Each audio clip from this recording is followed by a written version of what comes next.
Hello, good morning, everyone. I hope you're all doing well today. Obviously, it's early Sunday morning here. That's okay. We have a bunch of special guests on the stream today, including an Australian, Sirgog, an Englishman, Dreamcore, and a South African, Lolcohol. So we have a diverse cast across the globe. I'll take the L and get up way earlier than I would like to on a Sunday. We're going to be playing some Path of Exile 2. Then we will be chatting with those three fine fellows for a Mobalytics podcast, the Pod of Exile. And yeah, we're gonna talk about Path of Exile 1, 3.26. We're gonna talk about Path of Exile 2, 0.21, and everything in between, including the most important question of our era. Are we back? Were we ever leaving in the first place? I mean, because the argument can be made that we never actually left. Yeah? Is the priority for me PoE 2 or PoE 1? I will be honest with you, and I will start the podcast off with this. We will be talking first about the question of our age. Are we back? Then we will be going into, if you're going to try PoE 1 as a PoE 2 player, 2 tips from each of the pod members. No repeats. It's going to be tough. Going to be a fun little game. And then we're going to go to Path of Exile 1, and then we're going to end the pod with Path of Exile 2 discussion. Yep. So I will be very clear about the splitting of the discussion, because I know a lot of you guys might not be interested in PoE 1 or PoE 2, honestly. Hey, UNCUT, what's happening? Hey, Academic HQ. Hey, Loose Me Duck. Hey, Ishi. Hey, Miguel. Okay, here's another thing that I'm going to be very honest with, guys. As a player, I am incredibly excited for Path of Exile 1 content. As a content creator, not so much. It's not the game for me. I'm to make content. I'm not like a build crafter or anything. These times are, a little rough for me content-wise. Path of Exile 2, I feel like there's just so much to talk about, especially because a lot of people don't necessarily need build guides, right? So they enjoy other types of content. It's okay though. I'm very excited as a player for Path of Exile 1. In terms of new content, I'm way more excited for new Path of Exile 2 content, right? Path of Exile 1, super fun game, awesome content being added. You're not getting new classes. You're not getting new skills. You're not getting new weapons. You're not getting whole new acts to the campaign. You're not getting, a bunch of new bosses, brand new endgame. Okay, well, you're getting brand new endgame systems, but not brand new endgame systems that are not touching on pieces of lore that have been discussed to death and explored for years at this point. Path of Exile 2 is truly a new game, so I'm way more excited for Path of Exile 2 content, just to be honest. Good morning, everybody. Good morning. You asked a lot of questions to grind your games, but why not asking about marketing, price fixers, auction house? Great topics on price fixers in the auction house. Sorry, not the auction house. Price fixers. That probably would have been a good question. Kind of, not even price fixers. The struggle that a lot of people have run into, where you're just whispering people endlessly, and a lot of the time people have been whispered like 20 times and they're just not responding. Why is that item still on the auction house or the trade site? I think there's a solution there that they could look at if they were made aware of it. I hope they're aware of it. It seemed like Mark was aware of it, but on the auction house, they've been asked it to death. They're not going to answer any questions. I didn't want to waste any time. It was like the same reason I threw the armor question in there, basically to virtue signal and appease the greater Path of Exile audience. I knew what Jonathan was going to say before I asked the question. We have nothing to reveal. We know that there are concerns. We're looking at stuff, but nothing to reveal, right? Would have been the same thing with the auction house.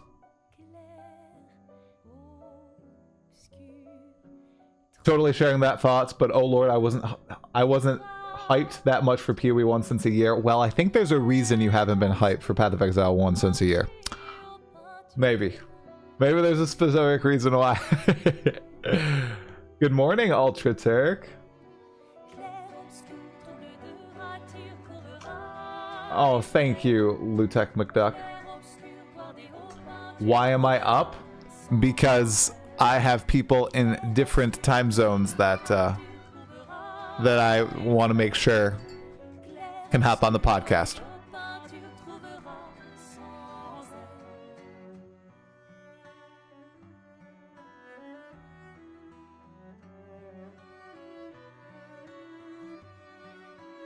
Yes, I do it like Loepe.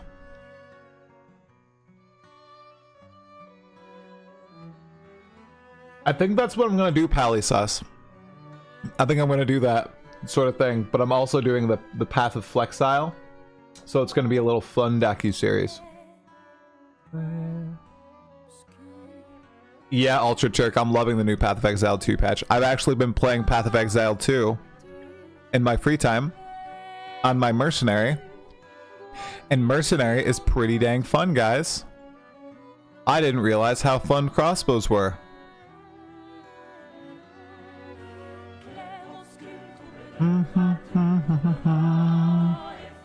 I am drinking a protein shake, essentially. Lutece? Is Lutece proper? Yeah, it's got 48 grams of protein in it. Yep. It's not gray. This is not gray. This is brown. Sorry guys, I have to drink it. I hopped right on. Alright dudes. We're gonna stall for a little bit.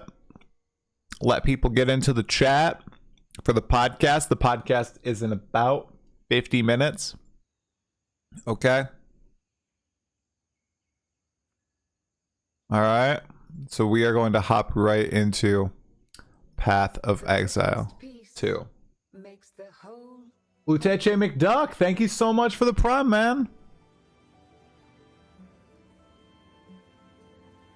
You can. I am literally a dad, Nubular, so it's okay. I have 2 daughters. It is an EU-friendly stream. What's up, Sajend? I think that protein is what the colorful null would be.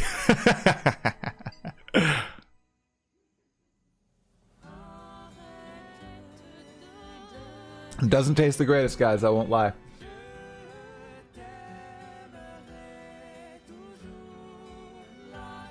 Not so loud. It's true. No, I'm none of your dads. Okay. Alright, guys. I'm hopping in.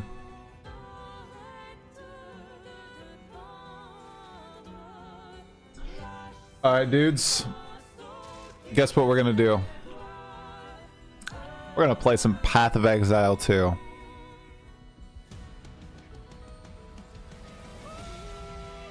I am drinking protein.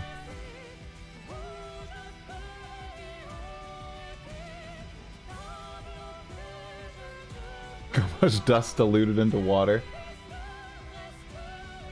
I know a lot of people, unfortunately, are not able to catch my streams because they're in Europe. So I'm glad that I'm actually able to do a EU-friendly stream for once. Is my wife glad? No. Is my sleep glad? Also no. So yeah, I have been playing a ton of Path of Exile. Okay, a ton. Okay. Almost 5 hours. Also, what is going on with my game? Why is my game all eppy? 1 second. Let me fix that. There we go.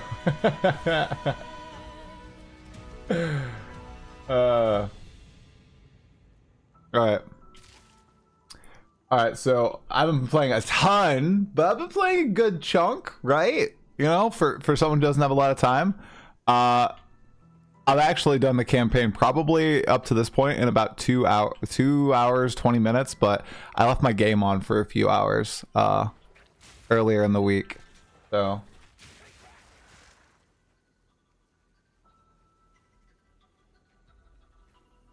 no, early access is not confirmed gone. In fact, I watched a new, well, I listened, I didn't watch it.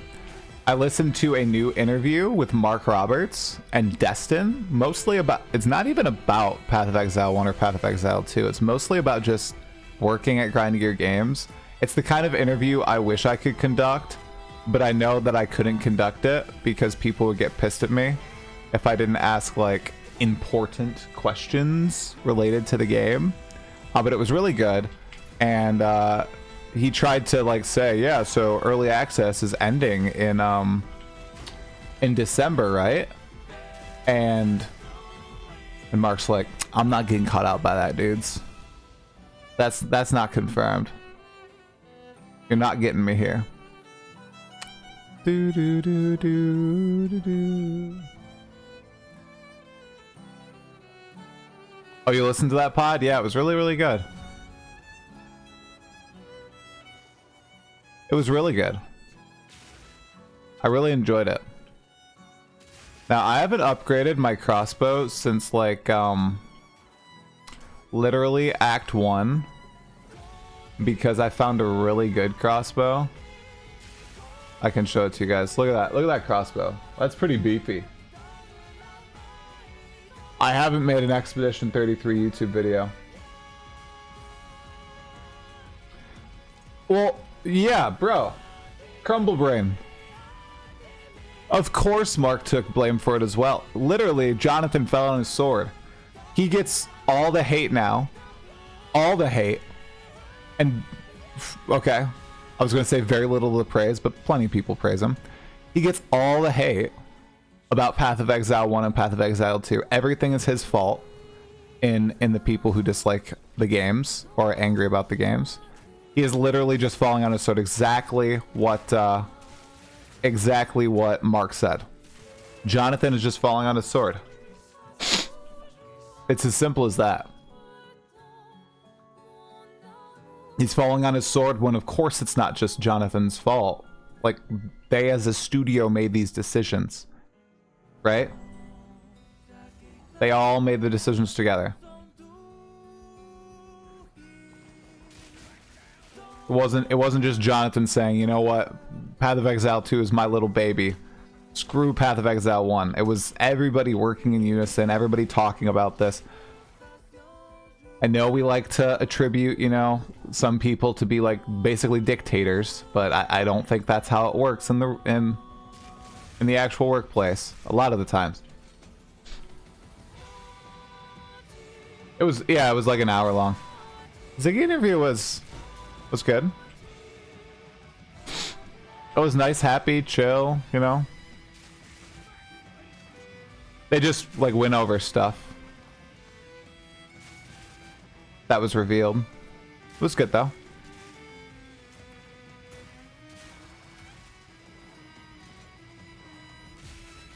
By the way, people who haven't played the Path of Exile 2 campaign since all the changes have been made, man, it feels very different now. A lot of the bosses feel really easy, especially to start.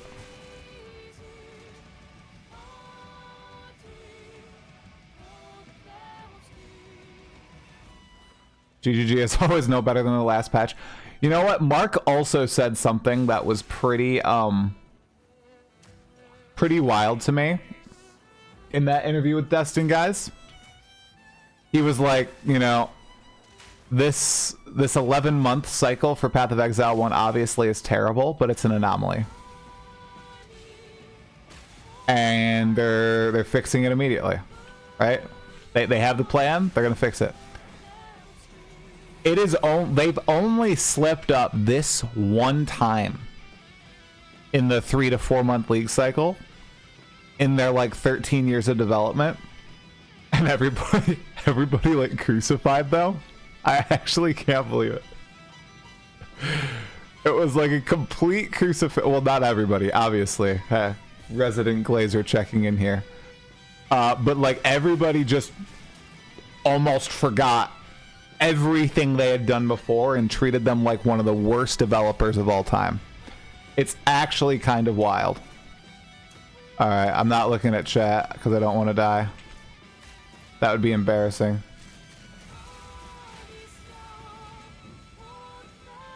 Where are you going? Right here? Right? Nope.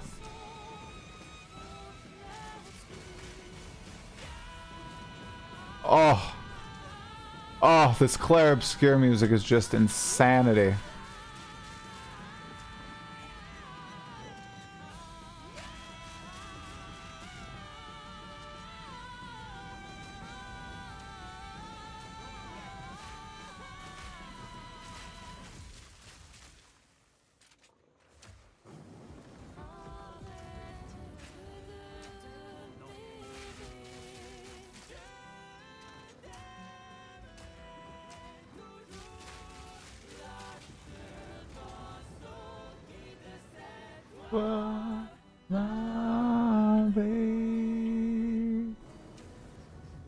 Also, when you play this Expedition 33 and you speak French and you listen to these songs, they're so beautifully constructed as story elements too. It's kind of insane.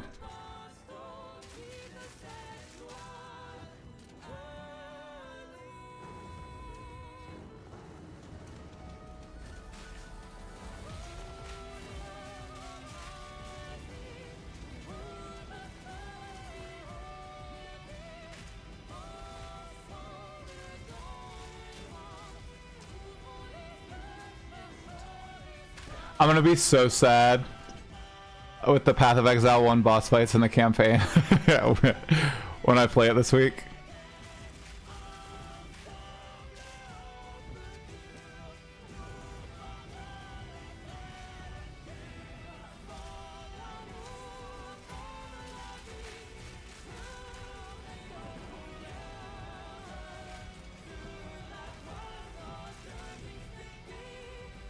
I am out of mana. Uh-oh. It's okay, my mana regen's kind of fun.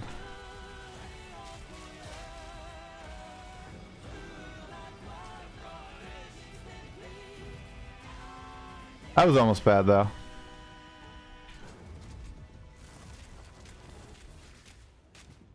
I did not manage that in the best way. Uh-oh, uh-oh, uh-oh, uh-oh, uh-oh, uh-oh, uh-oh, uh-oh.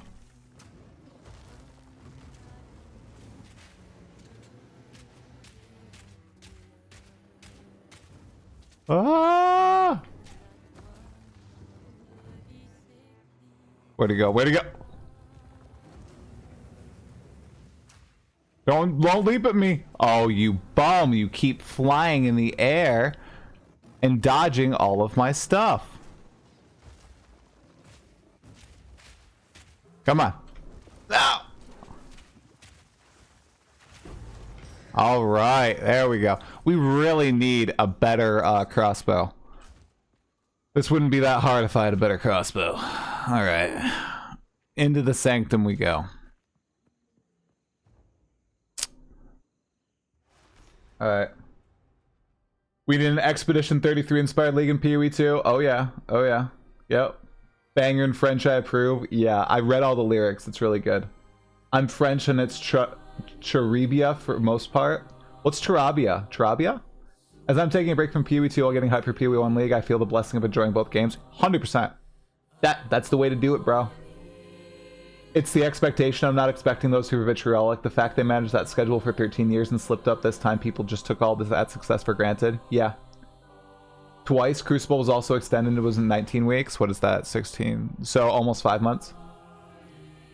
Did you see that the lead writer Jennifer said in her Insta story that there were still story reveals left? I did. It's obviously the secret, what is it? The secret third, or sorry, I don't want to spoil. Nope. Hey, I'm Enigmatic. What's happening, dude?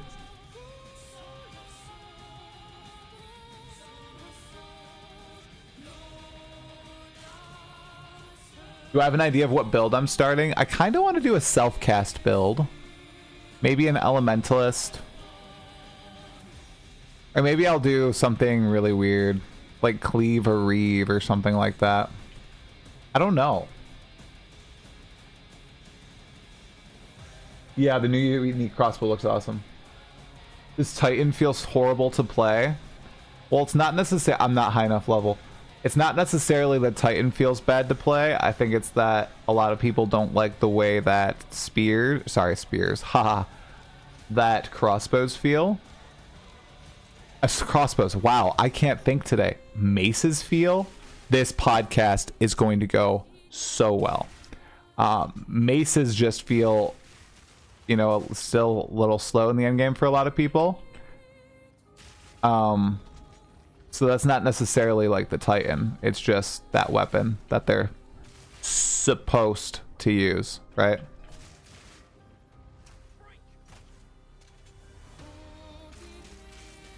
So I know that there are lots of ways to solve crossbow reload speed.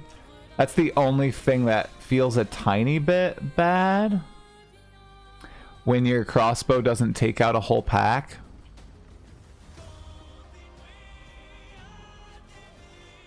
And then, oh, I'm stuck.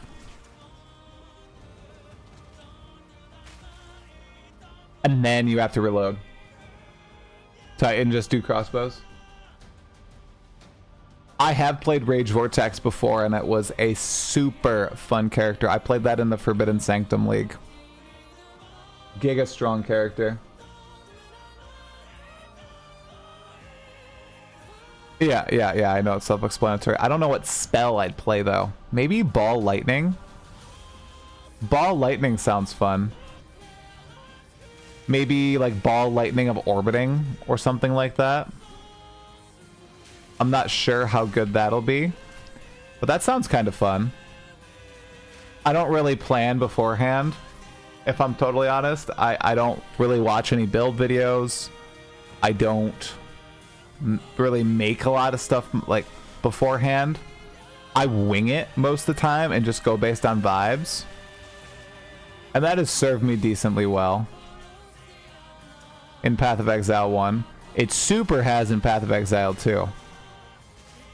I've been very lucky with the things I've stumbled onto with Path of Exile 2.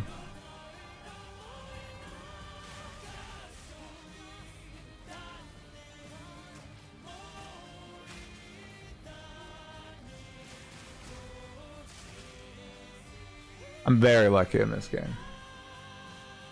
Yeah, you can cast spells and not use totems or mines, and I don't like totems or mines. So, I like casting stuff myself. It just feels far more reactive to me. I played traps once. That's the closest I've ever got to totems or mines. I played Lightning Spire Trap / Lightning Trap.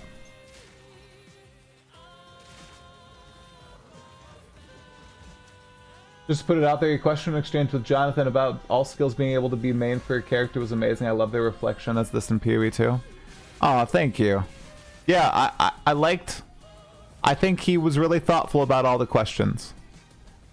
And I think there were only a few things where he was just like, I'm not answering that. And was flippant about it. And it was totally expected because they were either asked to death or about the future of the game, which of course he's not going to reveal to some content creator on a podcast 2 months before the next update. Which, by the way, next PoE 2 update in 2 months. Hype.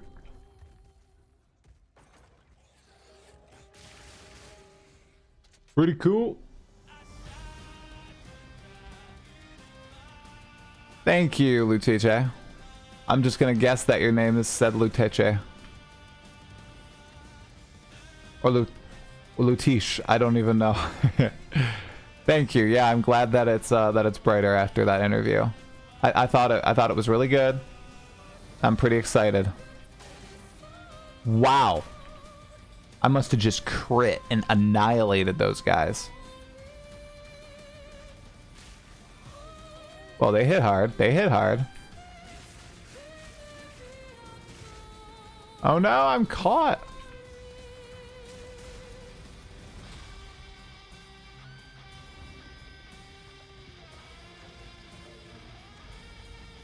Oh my gosh, I'm streaming in the wrong section. Bro, nice catch. Nice catch, man. Thank you. We're going to do a mostly Path of Exile 1 centered podcast in a little bit, but you're right. I just changed it. Thank you. Thank you. That was not intentional. Totally forgot about that. Oh, no. Hey, Kiwi, what's going on, man? I know I usually have stuff that I'm doing on these streams. Today I'm just playing for the next 30 minutes, letting people filter in for the pod at 8 o'clock. It's gonna be a fun one. Alright, here we go.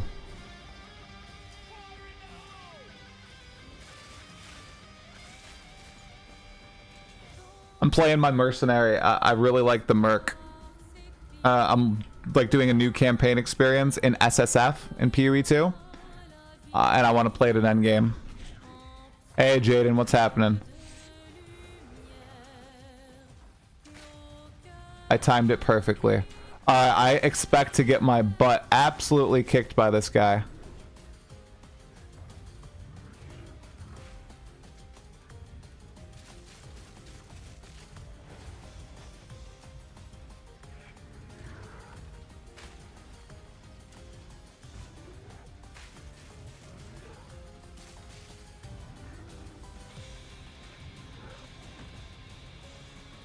I kind of forget his moveset.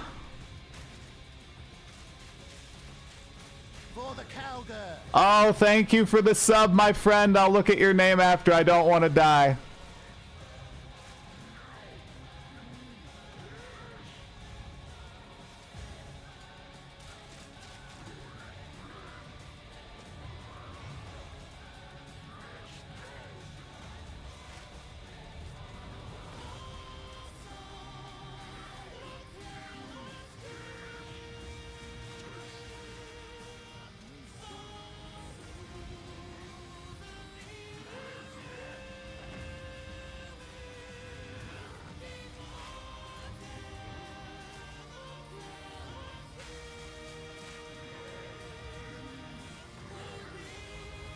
Oh, good thing that wasn't the big one.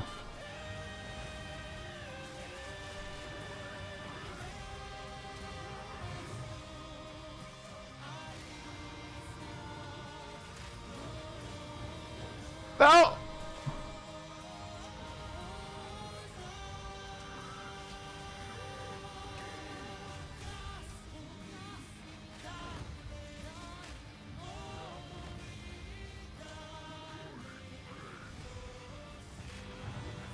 No!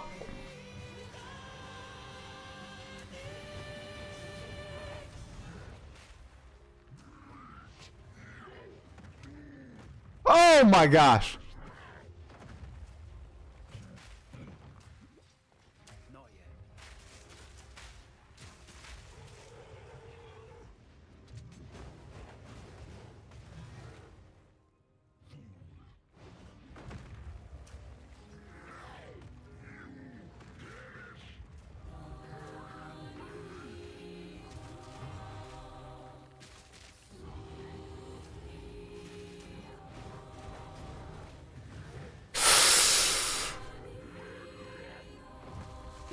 Oh. How many levels under am I? I'm 5 levels under. I'm no Angormus, but that was pretty tense. Actually, I can just take that, eat it. Yeah. Okay. No, I don't need to go back to town yet. No. I will upgrade my crossbow. My guild has been helpful. Oh, awesome, Jader. And who was a dead rabbit? Thanks for the T1, dude. Just wanted to say again, thank you so much for that amazing Jonathan interview. You are truly setting the standard on this type of content. Keep it up. Thank you, Dead Rabbit. Everybody should go check out Dead Rabbit's YouTube channel too, and his Twitch. Dude's awesome. 5 levels below is the soft spot. I do need a new crossbow though. Yeah,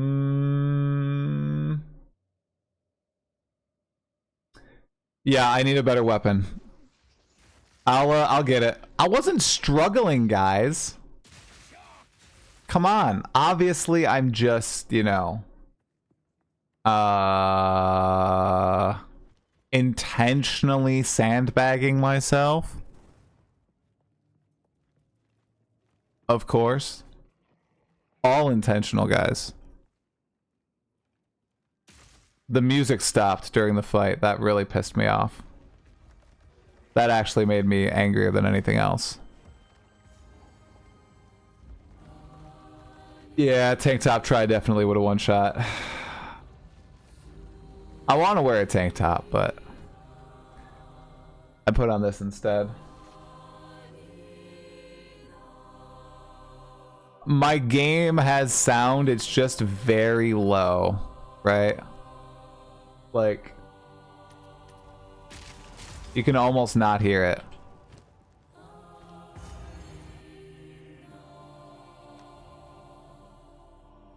Will I be streaming on Kick as well? I have considered it.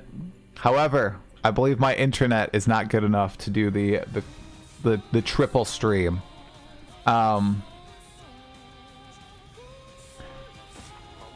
people who are streaming on all those platforms must have really great internet, let me tell you.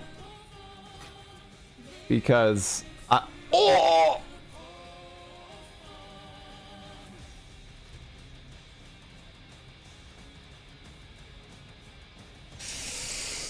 Attributes! Attributes! Oh my gosh.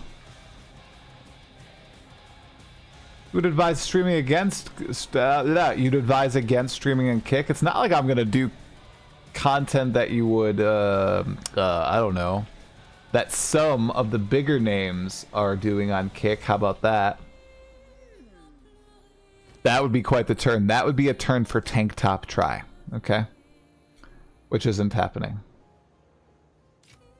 Be the exact same stuff. That is a juicy helmet. Holy, let's hang on to that. I guess let's hang on to that too. I guess let's hang on to this. Maybe I can hit the attribute requirements. 450.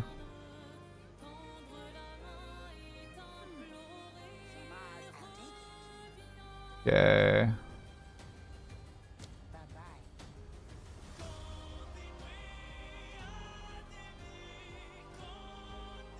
Facial hair is newish. It is definitely newish. 2.5 weeks. I'm going it for a month and seeing what happens. Hell yeah, look at that. Oh, that's a juicy one, Exiles. It's not the juiciest, but it's pretty juicy. Should I buy it?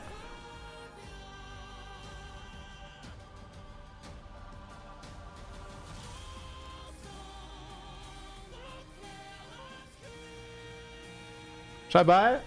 I think I'm gonna buy it. Yeah? You think I should buy it? Okay, yeah. Alright. Let's put these in there. Okay, level 33.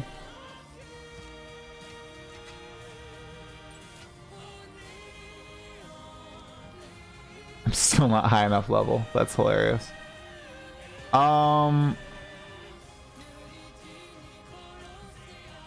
Do we think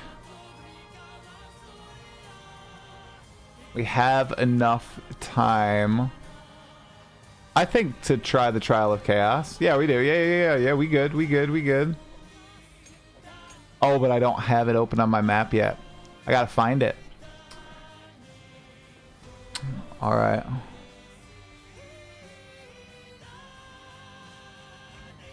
All right.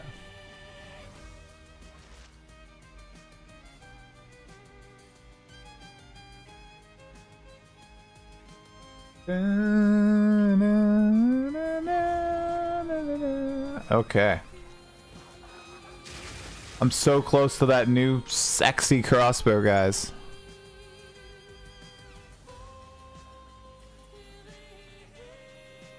Twitch privileges. I'm paying attention to Twitch and YouTube equally. I love all of you guys equally. Don't worry. Don't tell Twitch, but I have you merged into one chat. Shh. I think it's okay. I'm not big enough for them to care. Okay, I think this split goes toward the Temple of Chaos. Yep.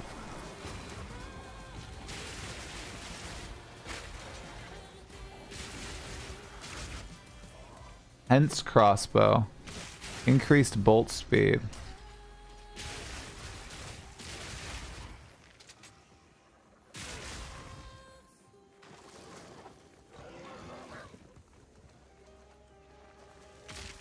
Lord Cocula, yeah, I've already said, yeah, I would 100%. If I had the bandwidth, I would. Like I said, yeah, these are all giant companies. YouTube, Twitch, and Kick all do some pretty... We don't need to discuss what these giant corporations do. They all, trust me. Yeah, I can't even say that. I'm not allowed to say that.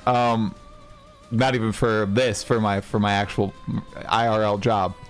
Yeah, all these companies do some bad stuff. So, in my opinion, I think a lot more people just correlate like Kick with some activities that I would never like do or associate myself with. But as a platform, yeah, as a platform, why would I'd be dumb to not consider using it, especially if I ever wanted to do this full time. Wow, I went the wrong way. I went to the Chimera again. I thought I was going the right way. I wonder if that way is deeper. Bombardment is best in slot for grenades. Well, look at that. I've got a bombard crossbow. I wonder if it's this way. Or if I just wasted all this time. Oh yeah. Oh yeah. That's right. That's right. Do we have a ray there? That's not right. Oh no. Oh no. Oh no, I'm going back. I'm going back to start.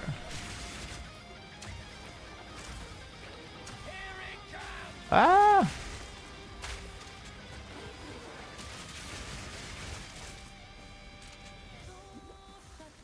Alright, I effed up. I effed up, guys. I went the wrong way. I went to the Chimera instead. I thought I was going the right way, too.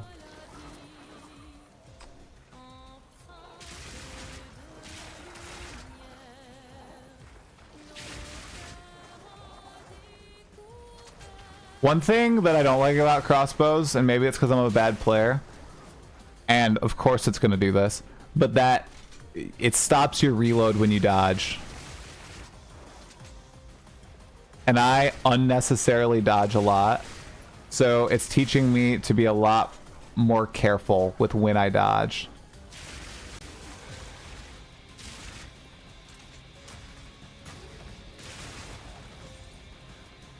Anybody see Josh Dreyfus is doing like a 4-hour video on Expedition 33? I cannot wait for that thing. I cannot wait for it.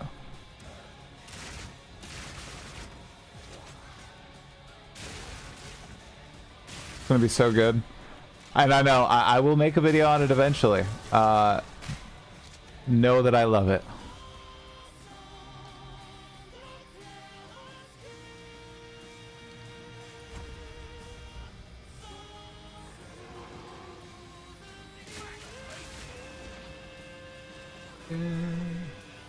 My mic is clipping slightly.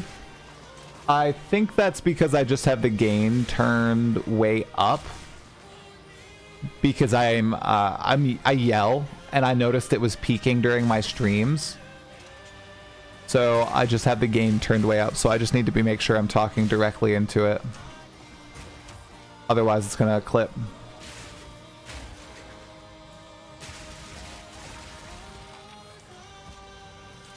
Oh, I can equip all that stuff now. I totally forgot. Whoa, buddy. You see that damage?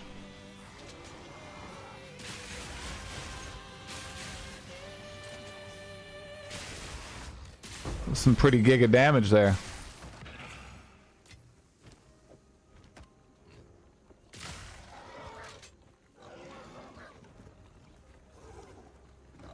Get him into a nice little pack right here. Enjoy some Souls-like action right here.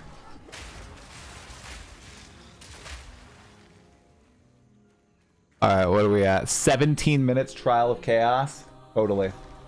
You have a greater Iron Essence, bro. This is SSF. I don't have anything. Omega Cybers. I still can't use this. This is crap. Level 36. I'm just way under leveled. Oh my gosh. All right, I'm just giga under leveled. We'll try it, guys. We'll just try it out.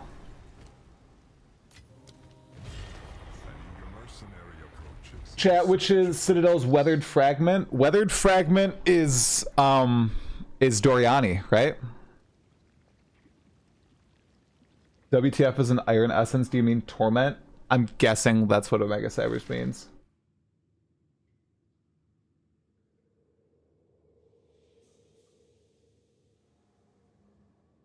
Oh, Bort Sampson, dude, I got you into PoE 2 and now PoE 1. Double whammy. Heck yeah. That makes me really happy. I love helping people find these games.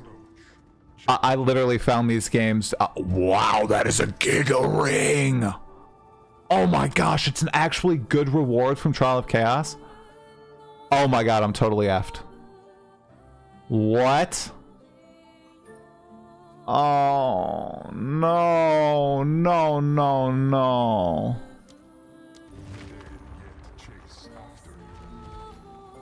Alright, see you, Omega Cybers. Have a good one.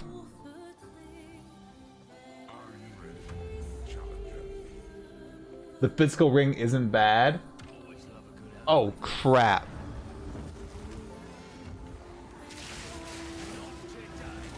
Maybe I should have done that one then. Because, oh my gosh, this one's crazy. Oh my gosh. I've made a mistake.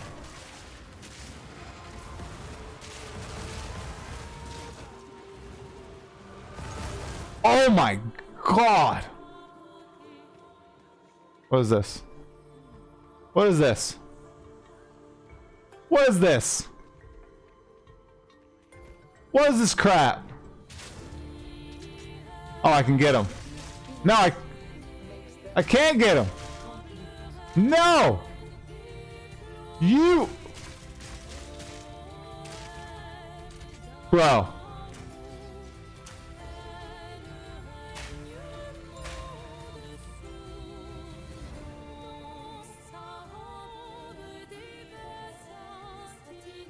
No. No. No. No, no, no, no, no, no, no. I won't accept it.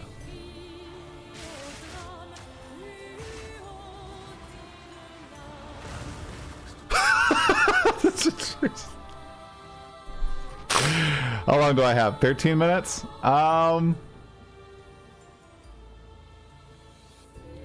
Do I have enough? Hey Zal, what's happening, dude? Do I have enough? 13 minutes? Alright, we'll go again. We'll go again. We'll go again. That's cutting it close, actually. That's cutting it close. I guess 3 rooms. Yeah, it's not that long. Okay, Impending Doom, Pyramid Beams. Okay, if Impending Doom is what you say it is, I just have avoided that mod like the plague.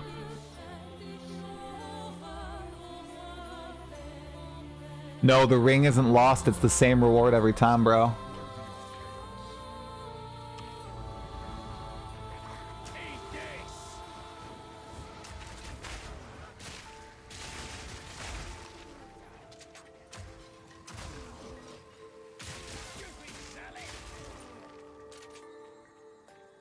Man, that ring gets really big.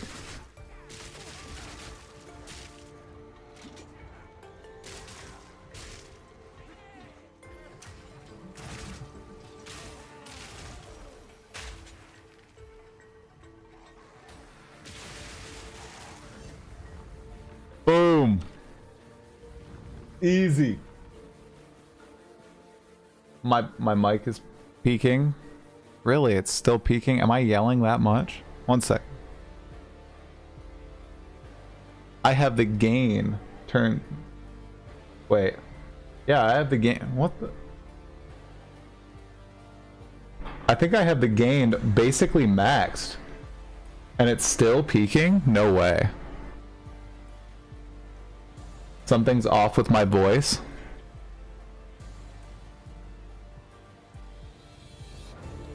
Wait. Oh. Guys, it's really early. I was turning the game the wrong way.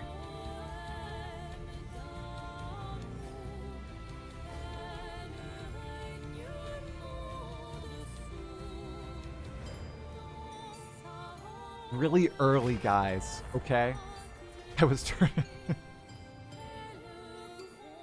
turning it the wrong way. Holy crap. Oh, yes, having the game max was 100% the problem.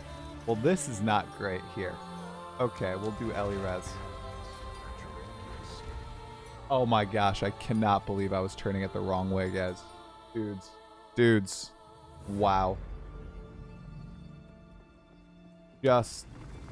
Just wow.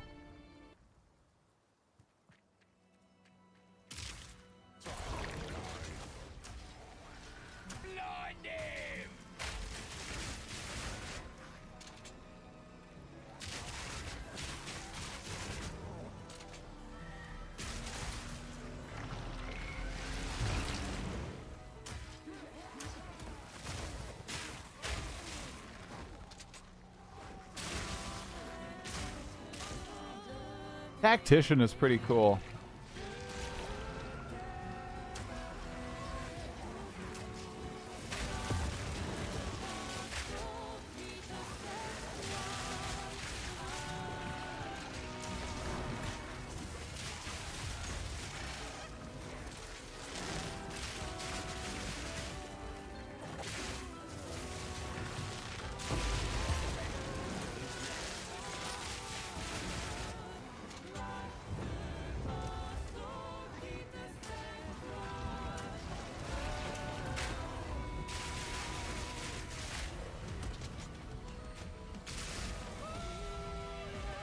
I think I'm safe in this corner. I think I'm safe. Oh!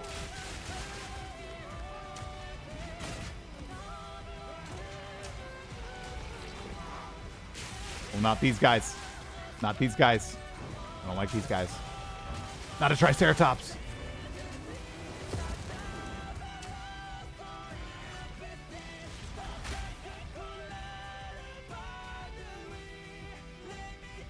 Deep fried try was unexpected. Wait, whoa. Yeah, podcast soon, Zao. Yep. 8 minutes.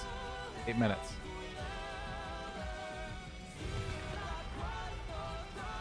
New patch is pretty great.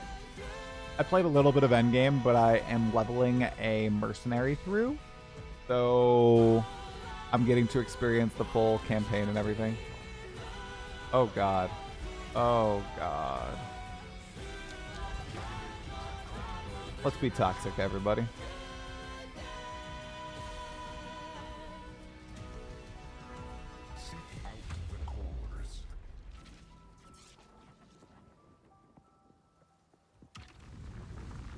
Okay.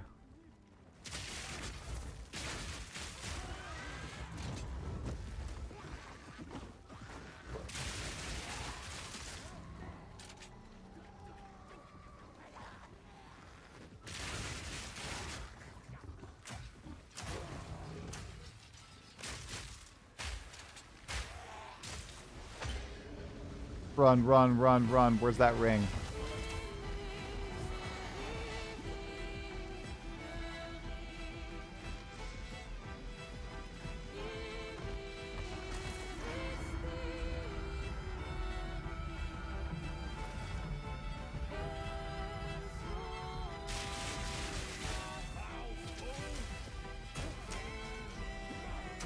They're fast.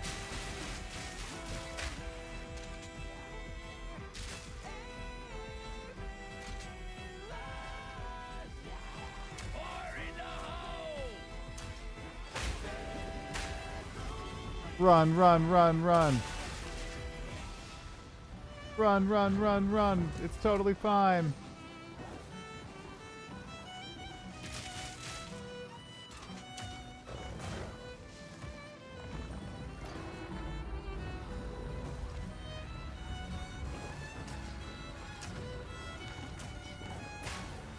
Oh, did you see that combo? Oh, that felt good. That felt legit tactical. Okay.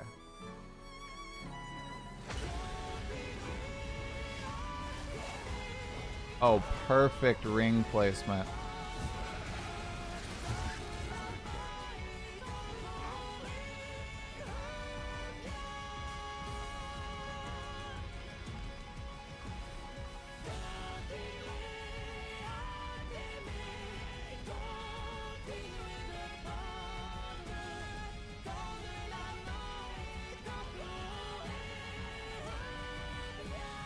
What happened?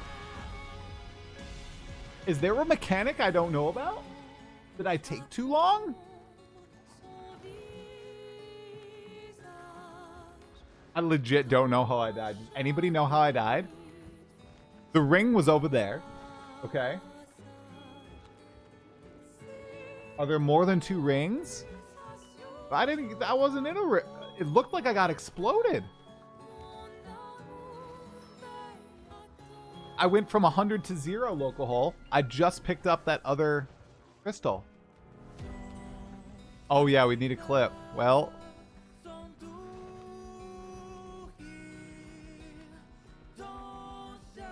got hit by a different ring pop? Not a ring pop. I hate ring pops. Those things are so overrated. All right, well, I guess good timing.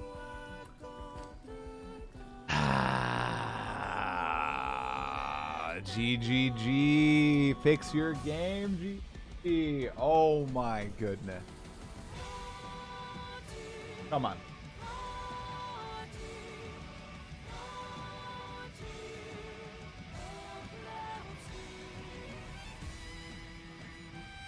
Working as intended. I legit don't know how I died.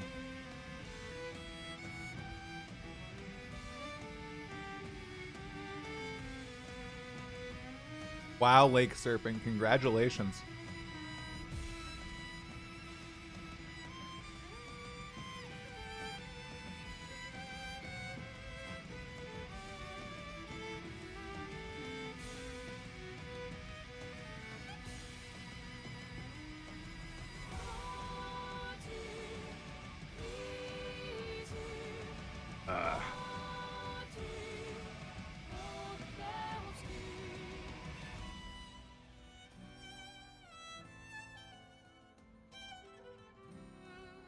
That is 100% Claire obscure background music.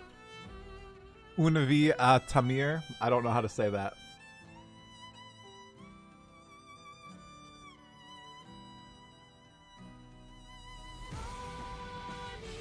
Oh my gosh. Oh, that protein does not taste good. Oh boy. All right. All right, I'm good. Good guys. Okay. Oh, this song is so good. Oh my. But hey, Lolcohol, by the way, I didn't say hi. What's going on, dude? Okay. Oh, you have the clip. Here you go. Okay, here's the clip. Here's the clip. Helmbo, thanks for the prime, dude. I just saw that. I must have totally missed it, dude. Thank you. All right. Here's the clip. What?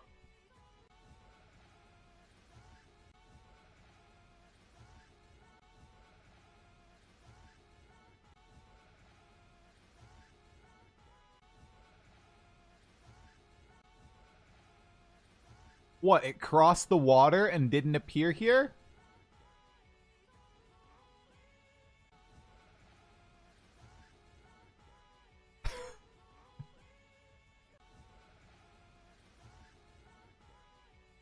Can you imagine me playing hardcore and this happening? Oh my, I would lose my mind. Like, I can't imagine needing to think about this. Right? Like, I...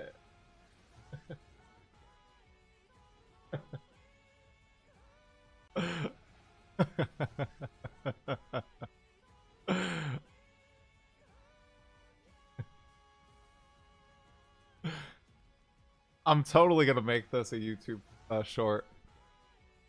And it's gonna be titled, Why I Don't Play Hardcore Path of Exile. Oh my god, guys. Oh my god, guys. Alright,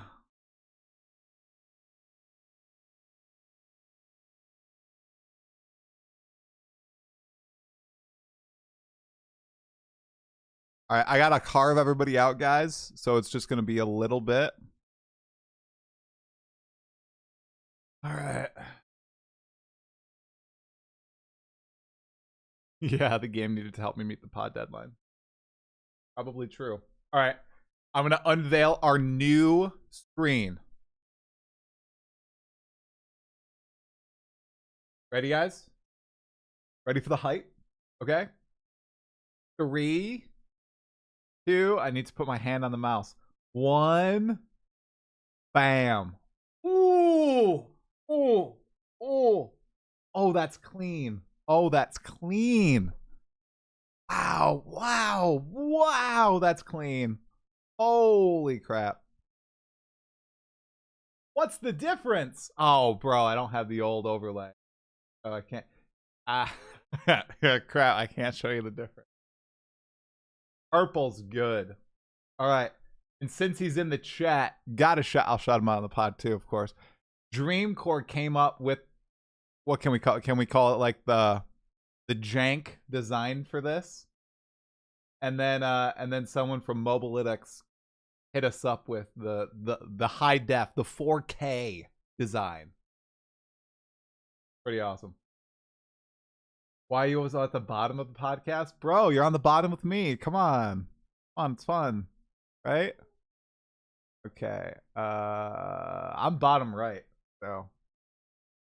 Alright, start video call. Oh, wait, let me set up all my stuff first. Speakers. Scarlet. We good. Okay. Oh. I have to do virtual camera. Alright, here we go.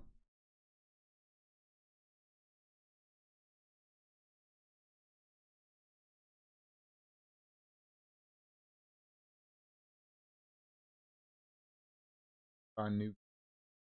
Yo, what is up? Yo, what is up? Oh, you're all wearing your hoodie? Dang it, it's like 80 degrees in here. Crap. It's actually kind of cold here today, not gonna lie. Freezing here, yep.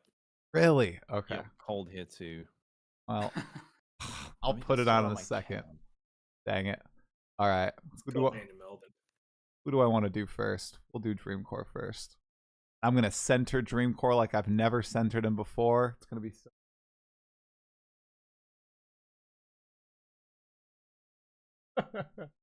I don't think he succeeded in centering Dreamcore.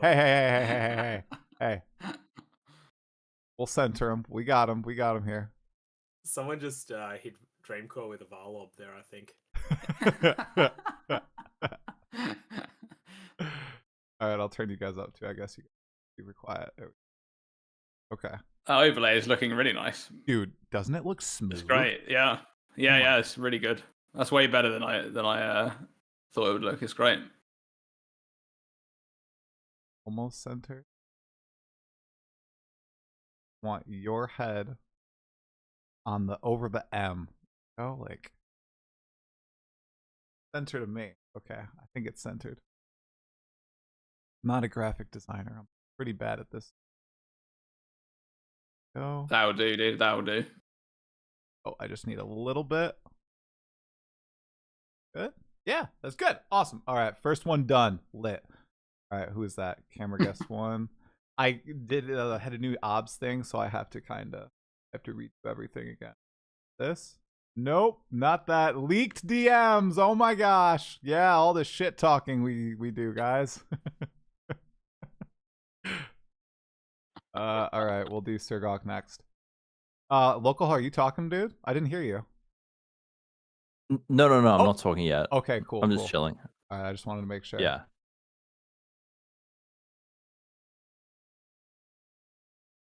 Sirgog, I will also center you. Perfect. Oh. Oh, I almost said that first try. Beautiful. Hell yeah. Okay. I'm gonna say it feels so weird to wear black again. Like until I was 35, I pretty much always wore black. Yeah. And then yeah, like I just realized, hey, I've been wearing black since I was 19. There's no actual reason for it. It's not like a preference. And I think I just kind of went as far the opposite way as you can go. Complete opposite. Yeah, every bright color you could find. Good. That went a lot faster. Will not leak DMs this time. All right. Go. Because we all know which DM it is that that someone in here wouldn't want to get leaked. Oh, me. You're not going to tell anyone. Gog is baiting people to go back and look at the DMs. It's complaining about. No, it's fine. I don't care. I don't care. No one would bring that up, Lolcohol. Don't worry. Yeah, about it. no. All right. How did I do you? Okay, you're a little off center. That better? Oh, yeah. Oh, okay. There you go. And then you just like bigger. crop the side. Oh, look Yeah. at that. Oh. You're just crop so top. professional. Oh, I'm really not. Okay. All right. I think everybody's good now. All right. We'll do a quick sound check then. And I'll adjust you guys in Discord. Chat, can you guys give me a good to go on? We'll start with Dreamcore. Go for it. Volume test 1, 2, 3. Testing. Looks Volume. good. Log Good to in. me. Log in. Perfect. All right. Awesome. Pog. Good to go. Okay. Sirgog, go for it. 1, 2, 1, 1, 2, 1, 2.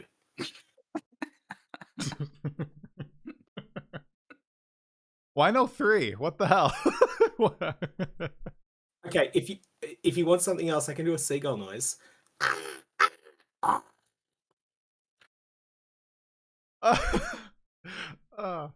Oh, you guys are funny. Okay. I I'm love this savage. already. Wise try not asking these guys a single hard question. All right, Lolcohol. Last one. Oh, check. 1 2 1 2 1 2 1 2. Hello. Check. All right. Everything fine? Yeah. your well, sound- we just wait. Solid. They look solid. I don't think you ever talk like that into the mic though, so I might need to turn you up a little bit. Yeah. Let me just be a bit more realistic. There we go. Okay. I'm locked in. Check. Can you mute Lolcohol? What the frick? What did I do? Damn, I'm getting flamed already. Because it's the Path of Exile 1 league. Well, People are out in Oh yeah. they're out in force, you know. So I think you're good though. Okay. All right. I Yeah, assume my yeah. sound is good too. Guys, is my sound still good? Guys, I was trying to turn gain down and I was turning it up this morning. And people were like, your voice is peaking more now, dude. What's going on? And I was turning it the wrong way. Oh my god. Oh no. It was bad, yeah. It only lasted like a minute, but I turned it to max, so I was probably peaking every word that came out of my mouth. Not good. All right. Sounds good. Overlays good. Wonder which category we go into. PoE 1 or PoE 2? PoE 1. Probably PoE 1. That's going to be 80% of the discussion. So let me swap really quickly. Yeah, it looked like on your agenda there's probably like a 65-35 split between the two games, is what I thought. Like, yeah, 100%. And I think we're going to spend more on Path of Exile 1 anyway, which I'll be pretty upfront with. I don't want to clickbait people. Well, I think we have less on YouTube. Usually we have like, you know, a good chunk on YouTube, but my channel is so Path of Exile 2 brained right now.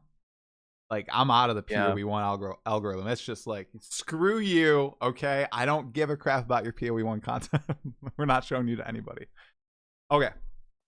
I sort of had in the last week it's changed. Like, it was that PoE 2 videos were doing consistently 30% better than PoE 1. And that was kind of funny because, like, every PoE 2 video I put up would get a bunch of complaints from people who were PoE 1 only players. They'd be the most vocal commenters, but the analytics would always say 2 is doing like 30% better constantly. This week, the 0.21 patch discussion I put out, or the Chase Uniques discussion, it's kind of like maybe 40% below the usual. So that put it about 30% below what PoE 1 videos would be doing. Right, so it's basically flipped around a bit at the moment. To be expected though, there's hype for 1. There's lots of new stuff. 2 has stuff going on. Right. Honestly, two is overshadowed by them putting out the patch so late. Oh yeah, 100%. I was shocked that they put it out the same day as the reveal. That was crazy. Weird, man. But I mean, I I'm looked shocked at that they put it dots. out. Like I thought that sort of stuff they would say for 0.3 when they have like a bunch of people coming back. And there's going to be like a 0.22 and a 0.23 apparently. That's like their plan, which is kind of crazy. If there's like 0.21, if I'm surprised they didn't mention it during the live stream for 3.26. That's what I would have done. I would have been like, okay, assuming the patch was ready to go at 8 a.m. New Zealand time, which is when the live stream started, you just start with this. This stream is going to be entirely about Path of Exile 1, except for one little announcement. Path of Exile 2's 0.2.1 is out right now. Go play it if you want. Otherwise, stay around for the PoE 1 news. Yeah. They probably would have been torched. I actually think that part of the reason why they didn't do that is because in the past, when they've done PoE 2 announcements at the start of PoE 1 streams, it was pretty poorly received. I remember it being pretty poorly received because people were just like, we come here to watch PoE 1 announcement and you're doing like a 45-minute PoE 2 playthrough. It was... And this was wrong. 30 seconds is fine though. Yeah. Oh, yeah. Yeah, they could have mentioned it, but I think they wanted to use that, like, first start of a stream is really important because, like, everyone's immediately paying attention, and I think they wanted to use that for Jonathan's, like, announcement that they're going to do the 4-month thing, right? Yeah. They wanted that to be the most important immediate takeaway is we're setting up this new schedule, and obviously he also apologized a bit for, for how they've handled. Saying they effed up again. Yeah. Yeah, I think that was a good way to start the stream. It was really good. Okay, I'll do I'll do a intro and then we'll just get started. For everybody watching in the live chat right now, and I'll say this again in the pod briefly, but we're gonna do basically Path of Exile 1 in the front 60-70%, and then talk a little bit about Path of Exile 2 near the end. You're here only for Path of Exile 2 stuff. I'm very sorry. We're gonna talk a lot about Path of Exile 1 as well. Okay. Go. 3, 2, 1. No, I had a really bad intro in mind. I gotta redo that. Okay. Hello, everyone, and welcome to the 4th episode of the Pod of Exile. Today is an incredibly special one because not only are we going to be talking about Path of Exile 2's big 0.21 patch, but also the very first Path of Exile 1 expansion in 11 months. We almost hit the meme of 1 year of no PoE 1 updates. Grinding Your Game said, no, we're not letting that happen. We're putting out I'm seeing all the YouTube video titles, one of the greatest Path of Exile patches of all time after that long break. So here to break it down with me all here today on Pod of Exile, a Mobalytics podcast, is Dreamcore, Sirgog, and Lolcohol. And just to get us all started, there is a sentiment going around in the community of, we are so back now, okay? Now, obviously, the patch has not released. Dreamcore, I really want to get your thoughts on whether or not we are back as a Path of Exile community right now.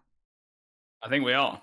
I think that is this reveal was crazy. It was way bigger than I expected, and I had pretty high expectations for it, actually. I know that a lot of people didn't because of, the whole thing that's been going on with they didn't have much time to work on it and stuff like that, but I had pretty high expectations, and they just went absolutely all in on this one. They done so much stuff, right?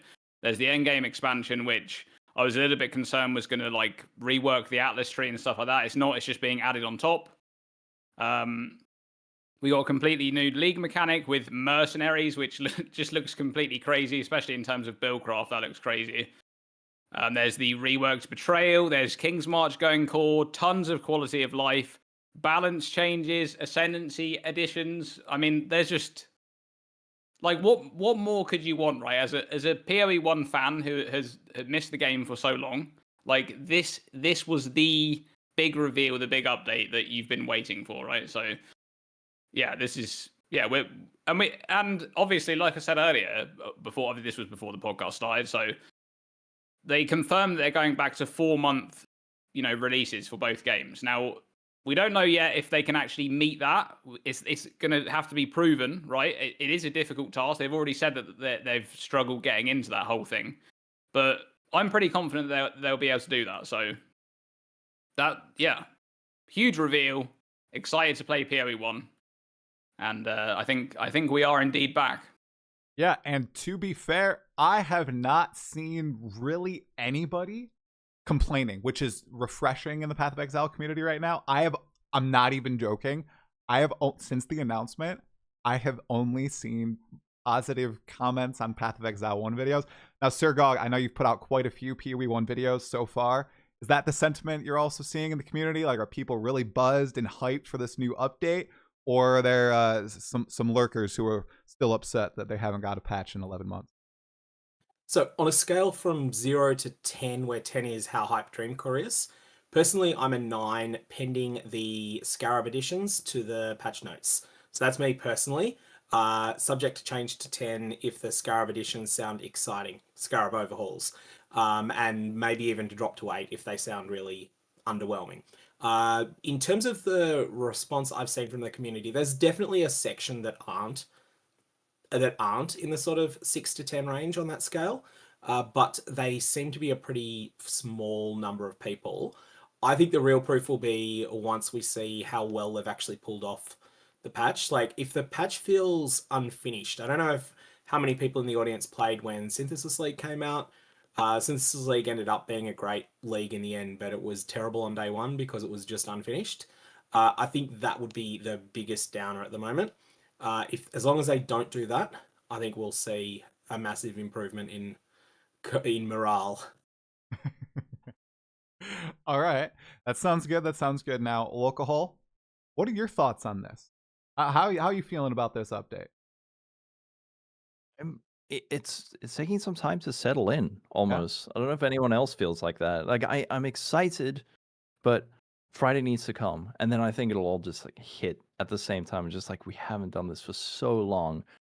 That league start hype, and one of the biggest things, like Dream was saying about the 4-month cycles, that is not only as a player, as a content creator, if they can stick to that is so huge. Just being able to rely on that regularity, because we completely lost that, and it, like, as a creator, it was pretty stressful, right? So that, and then also this, we haven't had a league like this in 3.5 years. You realize that with the kind of like end of year expansion plus content challenge league update, it's been 3.5 years since we've had that. The last one was, I think, was it the Echoes of the Atlas or something? Siege of the Atlas. Yeah, 317. Yeah, yep. 317.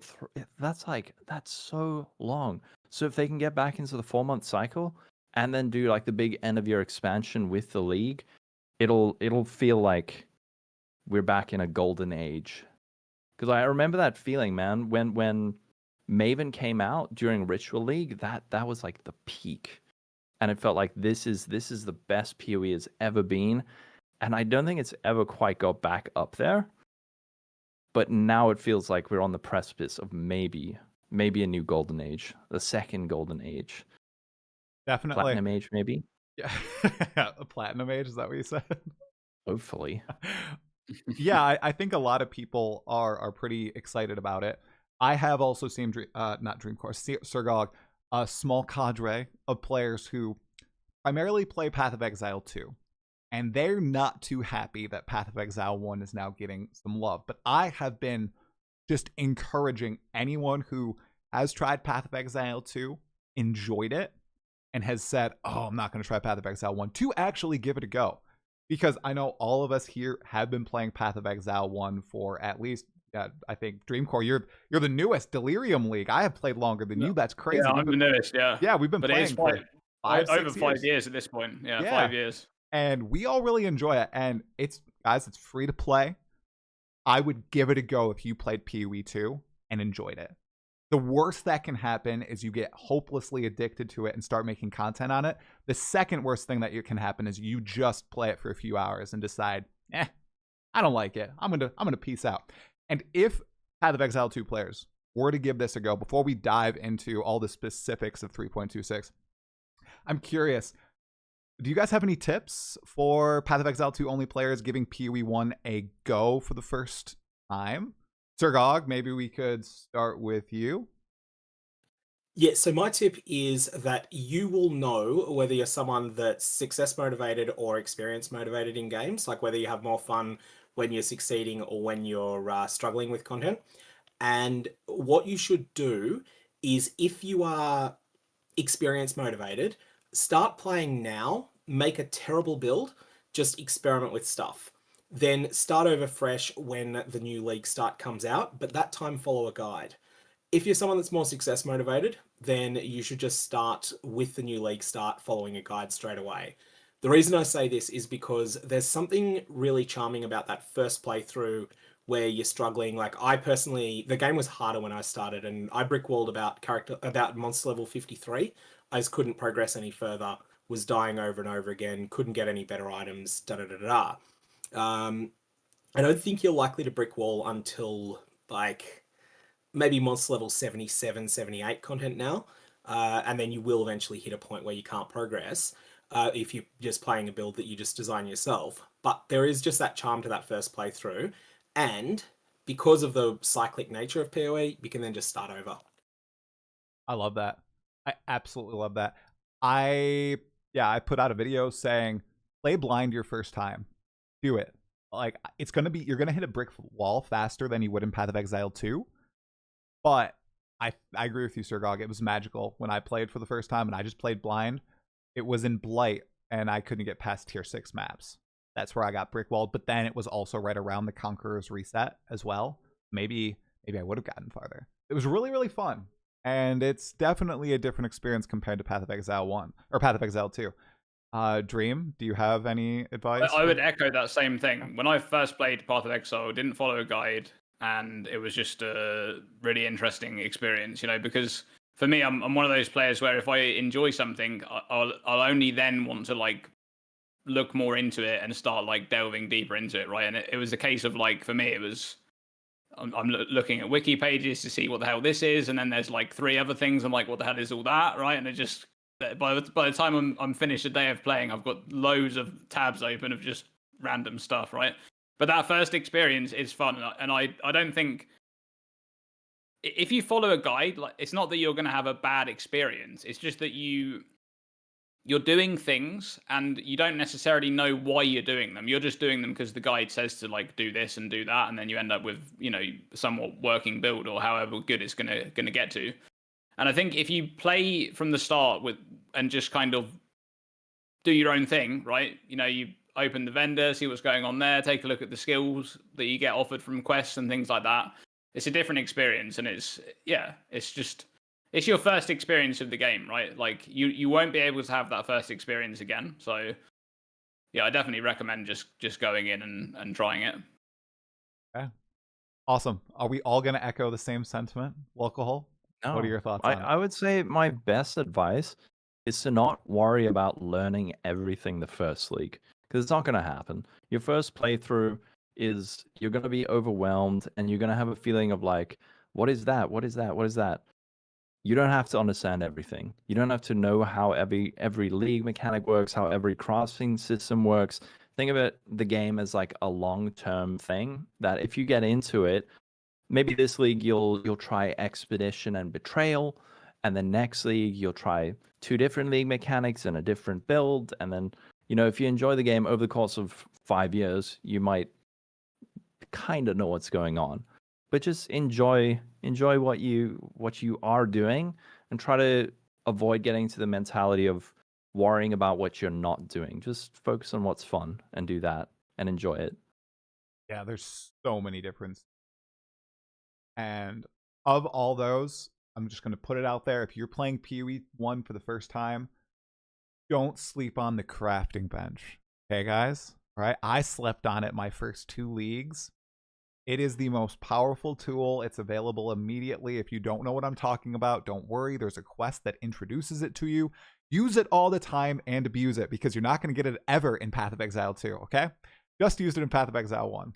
It'll help you solve Never say never, dude. Never say never. Hey, I'm tempting fate right now. That's what I'm trying to do. But seriously, if you're a new player, it helps I won't say trivialize, but it helps solve a lot of easy problems, right? If you're struggling with something in particular, you can literally just spend a little bit of currency, not going to the trade site, not on gambling for mods, literally just looking at an interface and saying, all right, I am low on fire and lightning res, and I keep getting my butt kicked in Act 6. Yeah, in Act 6 by these stupid Karui. Okay, I need to up my... No, it's not fire and lightning. It's fire and cold. Yeah, that's where I always get filtered. Fire and cold res, right? And just spend a few minutes, fix it, and then you'll feel like a god again and start cruising through. So don't sleep on the crafting bench, guys. Very powerful. Okay. With that, guys, I have only watched the reveal once. I haven't had time to watch it again. The 3.26 content reveal was insane. Okay, let's start with the end game. Threads, strands, like what is all this weaving stuff? There's so many different like things that's happening here. You've got the Atlas memories returning in a brand new form, and I believe those are called threads of memory. Okay, so that's like the new end game mechanic where you're going from map to map and making them more rewarding, more juiced up. Anybody have thoughts on this additive end game system to start us off? Like, yay or nay? It's obviously alongside Eater, Exarch, and everything else. It's another thing to track. What do you guys think about it? I think there's one thing that they're doing that's really smart here, and they're giving you agency over which tile sets you run, but they're delaying that. So something that a lot of people have misinterpreted, the way that the reveal trailer went, they're sort of talking about how the maps that are Zana influenced are sort of tier 16 and a half, you can think of them as, and that your tier 16 and a half maps earlier in progression, you're not going to have agency over which tile sets they are. But later on, you're going to start to build up a bit more. That's going to be behind beating the 3 new Pinnacle bosses. So that's something I think is both misunderstood, but that is going to be kind of cool. Like early on, you'll be doing a bunch of the bad tile sets you're not really interested in repeating. So garden map or cells map or whatever it ends up being. But then that sort of can be thought of as like, oh, let's try a bunch of different tile sets at endgame with potentially tier 17 mods on some of the maps. You know, number of nasty things going on, but then you can settle into the ones that you know you like after a while. And just to clarify, they said you cannot use this mechanic on tier 17s, right? These maps have to be on the Atlas. Yeah, it's just Atlas maps. Just Atlas maps. Okay. Yeah, it seems pretty exciting with the ability to, like, you get your new, you don't get WASD, you get ASD. Your new monster powers where you can juice. That obviously that's definitely taken inspiration from Sentinel. It's very, very similar to Sentinel, that obviously with some different mechanics going on there. I do actually really like the way they kind of reused old ideas in this Atlas expansion. We already knew that they didn't have a lot of time, right, to develop this one. So they've used a lot of ideas that have worked in the past and repurposed them and, you know, put them in different places where they make sense. For example, you know, removing the memory system and adding it as like a core part of actual Atlas endgame progression there, instead of something that's just like a side thing that you can do if you find it. And then you've also got the Sentinel style skills that can, well, power yourself up. One of them powers you up, but the other one is mostly for like getting a lot of loot from like some juiced packs, right? You can kill them twice, right? They revive, come back, you can kill them again, and you can also stop them from dropping equipment items, which means that they they drop a lot of currency and other things that's not equipment. So those are some really, really cool features. I think overall, the idea of them adding onto the end game rather than changing is, because Mark touched on this in the Q&A, he wanted to go for familiarity because we haven't had a release in 11 months, right? So he wanted people to come back to the game that they know and love. And I think that was actually just a really smart idea overall anyway. I think he did touch on a little bit that he already has plans for the next Atlas expansion, and he actually talked a little bit about how that might be more kind of overhaul style, as we've expected in the past, right, with Atlas expansions. But this one was definitely a good idea, I think, for them to add it on top, because it just means that you can come back, it's the Path of Exile, and then it's got all of that extra stuff on top that you get to dive into once you're at that level. And the bulk of the progression begins in red maps. I know they said they started to thread it. I'm just going to use that. Yeah, I think they just wanted to introduce it earlier on, right? But it's mostly an end game maps, exactly. Right. Yeah. At the end. So it's for those players that are probably, okay, I'm totally fine with doing Maven, Eater, Exarch, Zana, Originator, whatever. Okay, briefly on that, guys. Secret 4th Pinnacle boss, Zana. No. What? Because they showed the 3 pinnacles. Okay, is she in a fight? Because we saw obviously a corrupted Zana, right? With the mask. Yeah, here's what I think. So I think that what's going on is because I don't know if you've watched. There was an interview that came out with Mark. I think it came out yesterday. There was just a yeah. Yep. And in that he was talking a little bit more about this is a setup for a bigger story that's going to continue in the expansion to come, right? With whether it's coming in a year or a year and a half, whenever it is.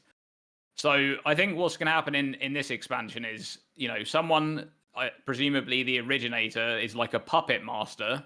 He's trapped Zana in the Atlas, he or she or whoever it or whatever it is. Maybe it's an Eldritch Horror, who knows?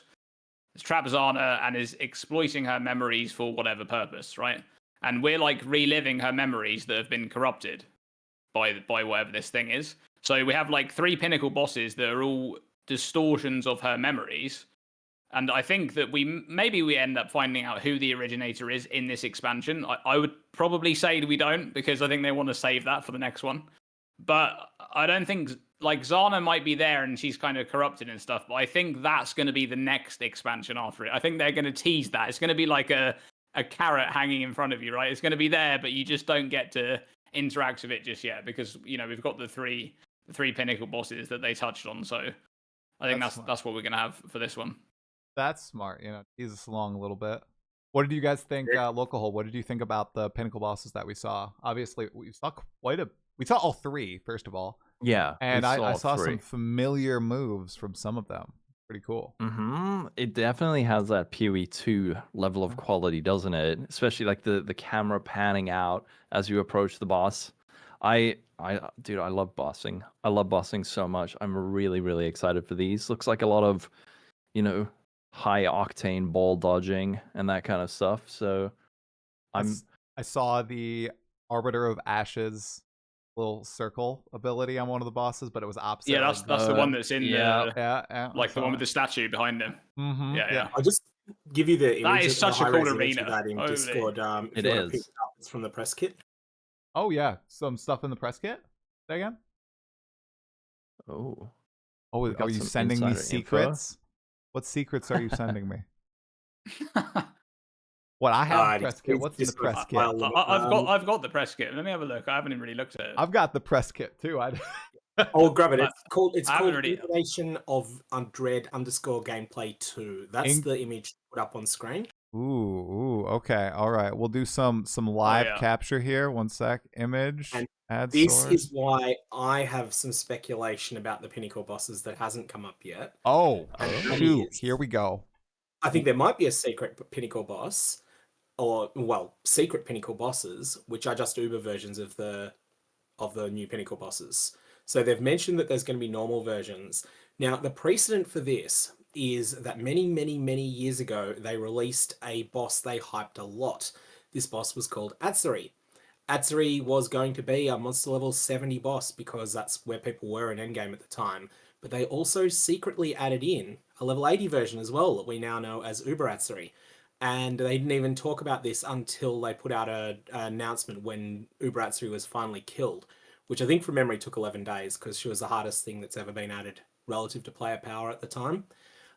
Anyways, this Incarnation of Dread gameplay 2 file from... I think that's the wrong one. That's the wrong okay. picture. I didn't know which one. That's not it, yeah. It's the one with the like fire, like bullet hell and fire swirl lines on it. There we go. That's the one. Ooh. Here, I'll put it up on this screen. Does not look like something that is going to be beaten by... Like, I feel like, unless this is very numerically forgiving, I feel like this is something that's pushed quite a bit harder than tier 17s are, like just the mechanics of this.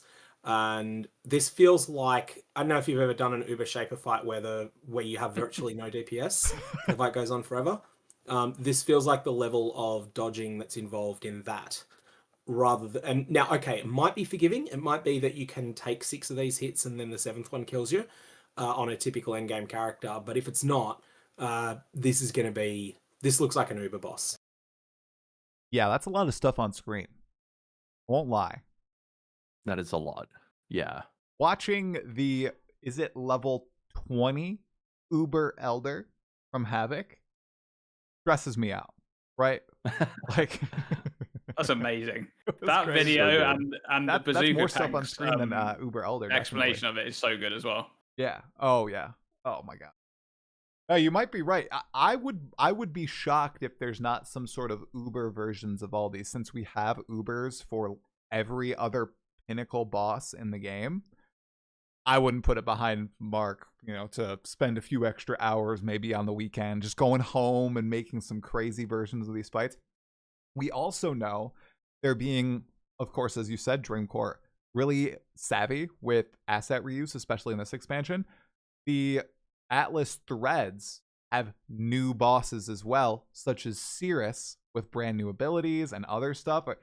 Any predictions? Do you think maybe you'll get your Uber Dominus wish, Dreamcore? Dominus is definitely possible, yeah. I mean, Cirrus is there because of obvious ties with Zana. Yep. I don't know what other characters there could be there. We could see Uber Baron might be there. Oh, yeah. Yeah. Oh, yeah. A lot of ties in with Kirak. Yeah. I mean, I'm pretty hyped for that Cirrus fight because even though the little like teaser didn't really show too much going on there, I think that they can like reuse his abilities but make them slightly different. Like we saw the projectiles that he throws out, but it didn't have the corridor part, right? So right. You might get his voice lines, that are on the on Oriath audio.net or whatever. Some of those cool voice lines hidden. So more people can be exposed to that story. So that'll be super exciting. Yeah, I'm excited for the amount of content they appear to have packed into this expansion. It's gonna be really good. Yeah, good. So that one pinnacle boss though, the one in that arena, the way like you walk into the arena and it's like full of people, and then the boss just like comes down the stairs. That is just absolute cinema. Yeah, like holy, it's so good. They went in, and I think in that Destin interview, he mentioned that all these bosses are new assets. That's not like they're taking an Act 5 boss or something from Path of Exile 2 and putting it in here.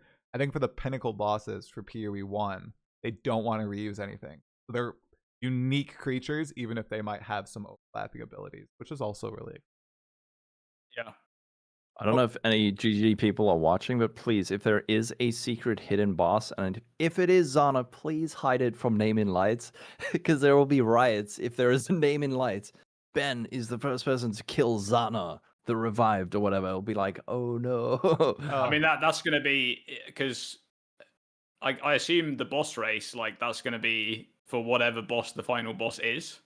So, I mean, unless they actually, because they're going to actually we haven't actually got the rules yet for the boss race, right? That's true. So it might be that the boss race comes out and there's like rules that just says you need to kill boss, and then it might be a fragment name or something, right? Because they don't want to reveal what the name of the boss is. I mean, you guys might be right. There might be a hidden boss, but I think they're going to save that for the next expansion. I think that'd be... It could just be 3 of 3. I feel like that's what they did. That's what I think it's going to be. Team boss race. Yeah. And it could also be like they have in the past used things like the Syndicate Mastermind was never named until players got to the point of finding her out. Yeah. Right, because she was an old master in Forsaken Masters, right? Katarina? Everyone worked it out, yeah. Yeah. Like, it was obvious just by It elimination. was very obvious. Yeah. Oh, it was obvious by that point? Before Okay. you got to, you're like, they're all here except for Katarina. I wonder who the boss is gonna be. Yeah. Spoilers. Yeah, Yep. right, dude, come on. Sorry. Whoops. And we'll get to Yeah. Katarina soon enough, because that whole rework actually excited me way more than I thought it would. A little bit more on the Atlas systems coming into the game. One of them, totally not inspired by any other game, Memory Strands. This new crafting mechanic that adds a number to an item, and as you craft on the item, the number goes down. And it's like, Lolcohol, you're the crafting god. What are your thoughts on this somewhat Hey, deterministic way to get, tier 1 modifiers on your item? I would describe myself as a washed up, relatable No, tier don't of say that, crafter. bro. Only because it's been So 11 rutsy. months, all right? You're going to step back It's into been the a arena. while. But I mean, those look super cool. It kind of reminds me of what is the crafting potential in Last Epoch, where items have a certain amount of the memory strand, and then using currency on it consumes a certain amount of it. But I guess the question is, are you going to be able to metacraft with that? Because sometimes there's situations where you can, I don't know, like lock prefixes reforge X or cannot roll attack mod slam. And if you've got a lot of potential, does that mean that you can almost guarantee tier 1 mods of like specific influence mods and stuff like that? So I think what I really like about that system is that it's not too insular almost. It feels like a system that can be combined with all pre-existing systems. Like, how does that function with fossils or something like that, or essences? They did say Does it this. all work? They did say, I so- don't think it works with any of those, like Harvest. I don't think it works Oh. now, but it will work in the future. I think they said that was in the their- future. So it's yeah. just like baseline currency that if you Right. slam it, it consumes. Okay, but I mean, that still works, right? If it has legendary potential, not legendary. Sorry, what was it? The memory strands. Stop. Memory strands. Yeah. And then you, I don't know, lock slam with a Hunter Exalt. Does it work with Hunter Exalts or Influence Exalts? There's so much. It's going to be a cool lot of stuff there. experimentation. Now Shaper Exalts. Shaper Exalts, yeah, those are cool. Those are going to be very strong. I think there's going to be a lot of crafting systems are probably going to be quite different. I hope it. The main thing that matters is the availability of those items, especially the new currencies that add on the memory strands.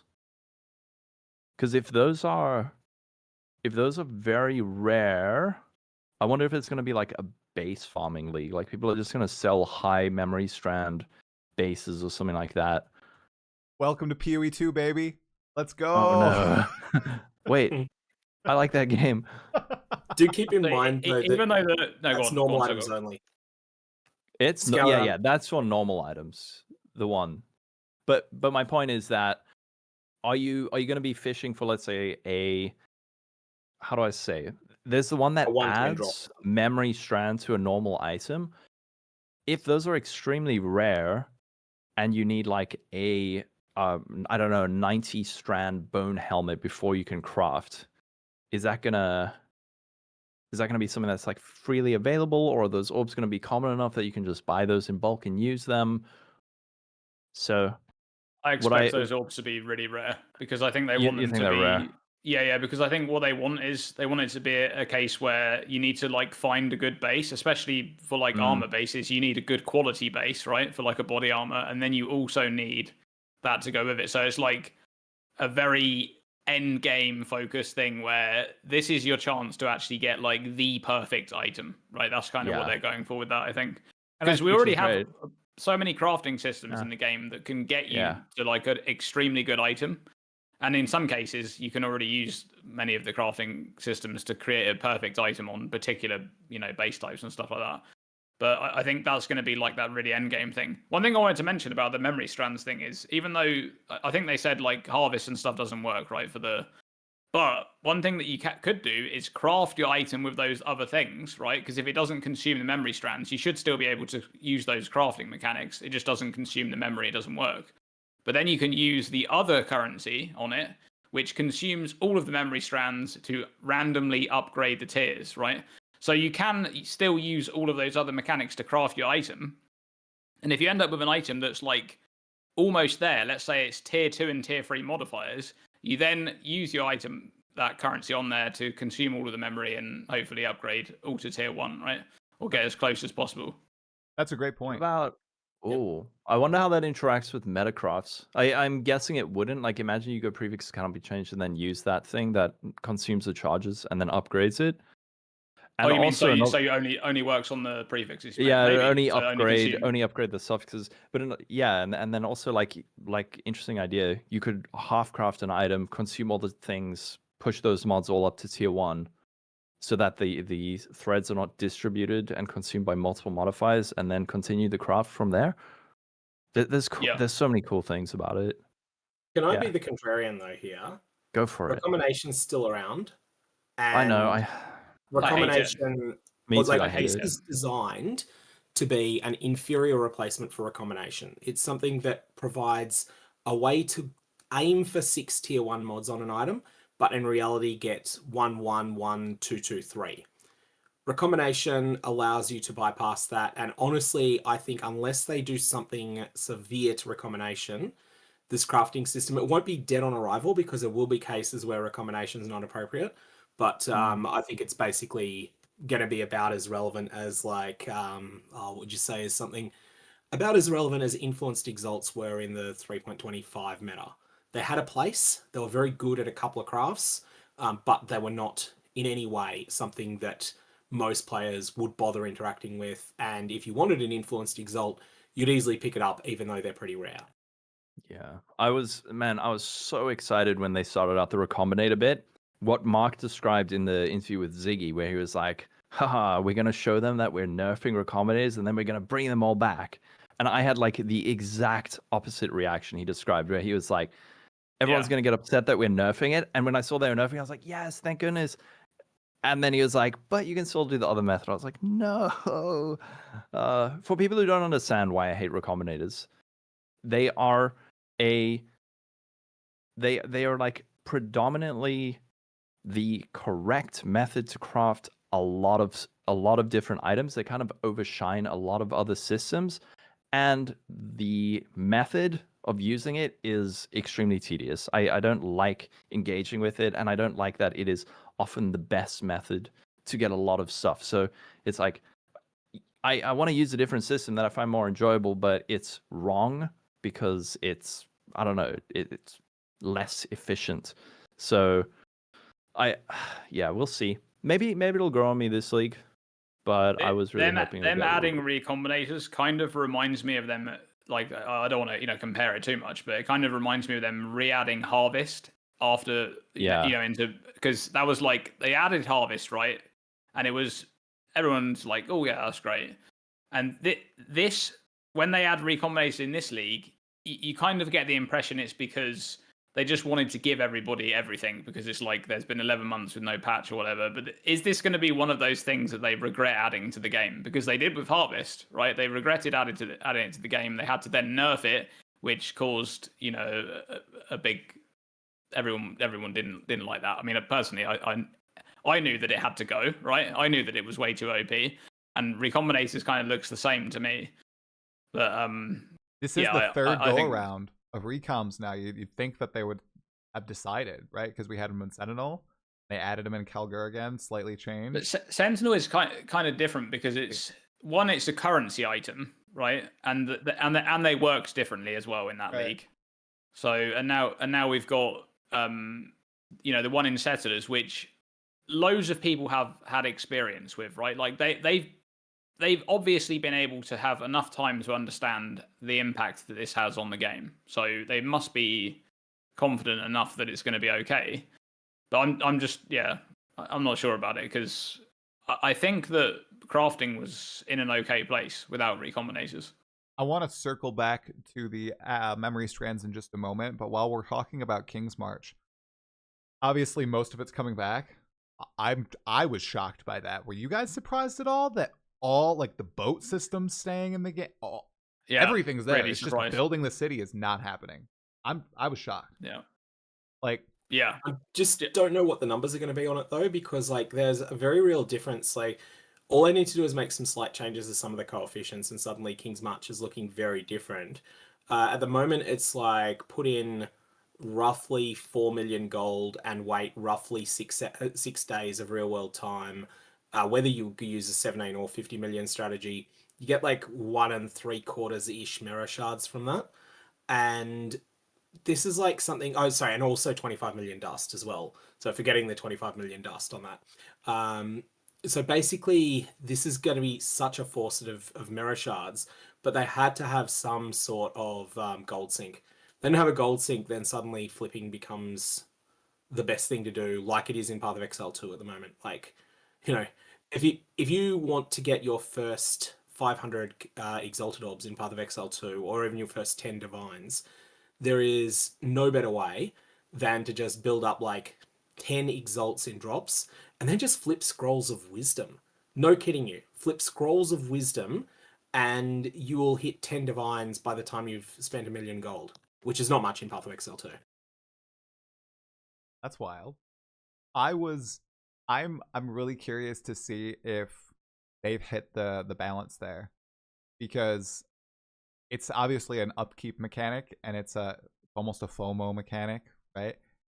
Really curious to see if you'll feel like you need to engage with the shipping lanes and need to interact with all these different systems, or if it's going to be like, okay, well, I chose to do Betrayal and Harvest start the league, or I chose to go full into Essences and just focus on that. I wonder if it's going to be another one of those verticals, right, that you can take, or if it's going to be something that everybody's like, yeah, we're going in no matter the type of player that you are.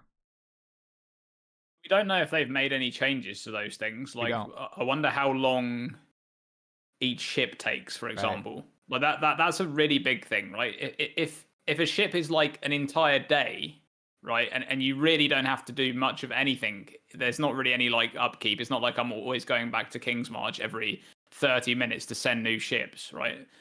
Then that's different. But the ships take 3 times as long apparently from comments. Oh, okay. Well, that's definitely a step in the right direction, I think, for a core mechanic. You know, it's fine it being the league mechanic. Yeah. That's one thing, right? But it being a core mechanic in the game that you're always going to interact with every time you start a fresh start in a new league.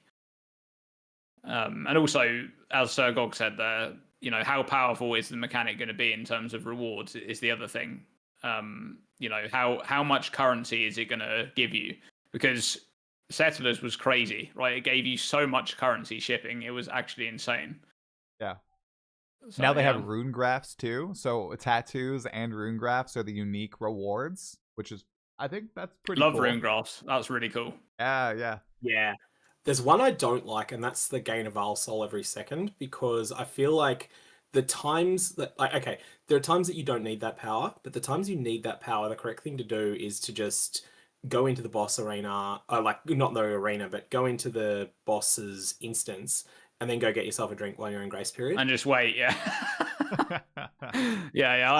I can agree with that, yeah. That mechanic exists in the game already in the form of the trader and what's the flask people use with that? There's incursion flask. Soul Rip. Yeah. Soul Rip, yeah. So it exists, but that's kind of really niche, whereas I feel like the rune graft is a very low opportunity cost way of doing that. It is, and it's just not going to be a fun play pattern. And when it's strong, you're going to feel like it's the right thing to do. So I don't like that one. I think it would be good if it was when you're in the presence of a monster, you gain a Vile Soul every second. Yeah, that makes sense. Because it's just going to be like, like you said, you start your Maven, and then you just stand in the arena for 30 seconds. And you're like, all right, I got my 2 lightning strike charges. Okay, maybe not lightning strike, but you know. Yeah, lightning. Really gonna play depending on how rare that is, like I think we'll see some. I think we'll see some like really good early game build, depending on how rare, obviously, our rune graft is. But for example, like Pack used to do, quick runs to 2 stone or even 4 stone, and he would just be playing a Flame Blast Elementalist that basically continuously, keeps the ignite up, and then he can just chain Val Flame Blast back to back. But that will just make it easier to get that first Val Flame Blast out. And as Gog said, you could just wait until you actually have it first, and then you start the fight, which means that you get a much better start into that fight, because that was the huge downside of that build, was that you had to build up the first Val Flame Blast with your really weak ignite skill, right? It was like Armageddon Brand on a 4-link or something that was just dealing no damage. So, yeah, I mean, we'll see how... It does depend on how rare those things are, but either way, I'm excited for Runegrafts, because they're an interesting addition to the passive tree. I think I already like the mastery system, and I think that's one thing that you can just add on top of it. Is like it basically improves the value of any mastery on the tree, because now even if you don't have a mastery that you can take that's very useful for your build, you can still just spec into that mastery and replace it with a good stat. Yeah. Big boost for life masteries in particular, because you probably have access to a bunch of life masteries and you probably aren't interested in taking many of them. Yeah. That's a good point, actually. For life stacker builds, it's going to be really interesting, because you can replace like 3 of them with like the ones you don't care about with Runegrafts, and I assume you will still get the 10% more life from having 6. I would assume so, because we'd have to test it. Yeah. I don't know if allocated masteries will still count as being like the mastery for the purpose of other mechanics. So we'll have to wait and see for that. I'm not sure. There was a really cool one tease that gave you 10% increase. It was fizz damage per unused socket on your weapon. Thought that was pretty cool. Oh, I didn't see that one. Yeah. I really like that one. Yeah. I'm excited for that. So encouraging just the 1/6 link in your body armor. I think there'll be some really interesting stuff going on with those. Yeah. I bet that's going to be giga rare, though. Yeah. I don't think that's strong, though. Like, I'm just thinking, okay, so that's 60% increased fizz damage, which is maybe worth 4.5 passive points. You're spending a passive point for it, and you're giving up a lot of options. Yeah. Is it on your... Is it like... So, I don't actually know how the modifier would work. Would it be just... Be global, unless it says otherwise. Global? Oh, okay. I was thinking that would be your weapon, so it would be like a flat massive damage. Maybe I'm totally off base on that, because I don't know how mechanics work, because I'm dumb, but that's how I was thinking. I was like, oh my gosh, 60% increased fizz damage on your weapon local. Oh, that's crazy. But you're probably right. It's probably just a global mod, not actually that. You think it'll work? It's gonna be like one of those weird more multiplier things that, like Yoke of Suffering, you know how it says increase, but it actually kind of functions almost like a more multiplier. Well, that's in the shock. It's going to be like that. That's in the shock. No, but you know what I mean? There's stuff like Intimidate, where it says increased damage, but it's not actually like increased. It's increased damage taken on the monster, which is multiplicative, but it's still additive with like other increases to damage taken on the monster. Like right. Stuff like that. So it would actually just be like 60% increased. It would just be an increase, yeah. I mean, it's still that's still a lot of increased. Like some builds can't get a lot of increased damage from because they're specking into other things. So there will be there's bound to be scenarios where it's useful. Maybe. Chat says it's unlinked, not unused. Unlinked. Right. Oh. Yeah. Well, that, I mean, okay, so you can put your auras in there or something. Yeah, that's even better. Yeah. I was going to say, like, not there. Yeah, you're so... Most builds nowadays are really stretched on sockets. I often find, you have to figure out, like, which is the 25th gem that you need to take out so everything fits together. So removing 6 gems... That's really hard, but if you can put all your auras in it, that's pretty cool. Ta-da. Auras, buffs, and that, yeah. Interesting. And then, are you able to stack more than one of those? I'm guessing not. I think all of the Runegrafts are limited to one. They said limited like unique flavor text. Only one of any given one. Yep. I do remember that. I read that. Yeah. Only one can be used at a time, it says. Yep. Okay. Can I raise this as just a general gripe about the presentation of rules text in Path of Exile? Like, I know, okay, granted, I'm a lapsed Magic the Gathering player, so I definitely have this immediate assessment that any text in italics is purely for flavor. But there is no consistency on where the rules text is, and I think it would be good if there was a consistency pass made. Yeah, Yeah, I think like having a specific thing for rule text would be really good. definitely. Because oftentimes, like you get that little bit of text at the bottom, but it's not always just that. It's like sometimes there's just some bonus information in there that's like not really the same thing, right? So yeah, that would be. It's grayed out. Yeah. Yeah, That's a good it's idea. like got the most basic functionality. Like right click this and then click on an item. You're like, duh, and then you stop reading, and then it's like, oh, by the way, you can only use one of these. So yeah, that'd be Yeah, nice. that's actually on some currency items. It's like that. There's some really important information in like the grey text at the bottom of the currency item that nobody reads, right? So I bricked my first Awakener's orb. I did it the wrong order. Oh my god. Yeah. Oh yeah. Like man, Orb of Conflict is another one where it's like got in the little gray text at the bottom. It's like The bias. yes, yeah. The chance for raising or lowering a modifier depends on its relative strength, and that's like at the bottom in gray text, and that's really important. All of that stuff should be like somewhere else in red text. It should be something that you're drawn to. This is one thing, back on what we were saying before, tips for Path of Exile 2 players that are starting PoE 1. PoE 2 is slightly more well explained to new players. Like you have the things that are keywords that are clickable in game and things like that. PoE 1 has very precise language, and it is not necessarily plain English. It's not. Define relative, define nearby, right? There's all these there's funny things. The most important thing is just slow down and read. And like it's so hard in Path of Exile, but if you want to get good, just read. And totally off topic, you said you're a lapsed Magic the Gathering player, Sirgog. I just started playing 2 weeks ago. Ooh, dangerous. No. I know. I'm ordering my first deck today, my commander deck. Oh, no. Ooh, careful. Okay, My wife's gonna play YouTube's too, YouTube's going well, right? You gotta have a lot of disposable income, man. No. I'm buying a pre-made deck. We're not doing any custom stuff here. Although they are very expensive. Okay, some of the nicer commander decks, like it's $100 for a deck. What the heck? That's crazy. You heard it here first, guys. Try's channel is a MTG channel now. Yep. I'm really bad at it, but it was fun. It was really fun. I got destroyed by a goose hydra. Pretty crazy. Oh. Some wild monsters in that game. Anyway, all right, so we touched on all the King's March stuff. Was there anything else with King's March to...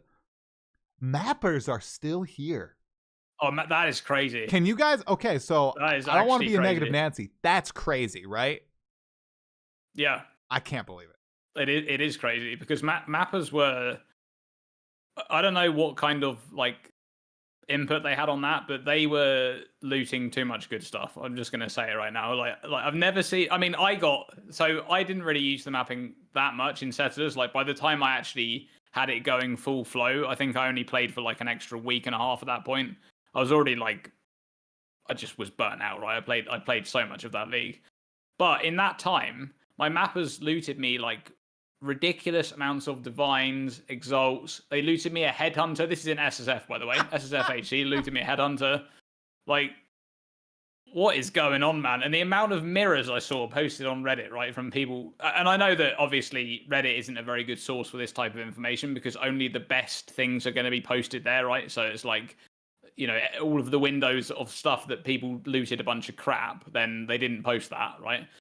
But I do think that mappers overall are a bit of a weird addition to the core game, I want to say. My overall take on King's March is not a big fan of Recombinator. Not sure about mapping the Atlas mappers. And the ship stuff is, it could be alright depending on how long it takes and what loot it gives. Now, it's just tweaks and stuff. They could get it right, so it's a really cool system. But if you're micromanaging it, it's going to be horrible. Especially if it's really, really good and you feel like you have to. Oh, yeah. I don't think it is really good. I was just checking the stats I had from doing a bit of an experiment with King's March mapping. I've definitely got one single Excel file that had 1,080 maps in it. 29 raw divines coming out of 1,080 maps. And you got to keep in mind that this is like 3 million gold. So 3 million gold would have bought you half of a 50 million shipment. On top of that, it's also it had 0 Henalox, 0 Sacred Orbs, 0 Mirrors of Kalandra. There was a single Henalock that dropped across the entire experiment. I don't have a summary of the total numbers of maps that we did. I feel like it was in the range 8,000.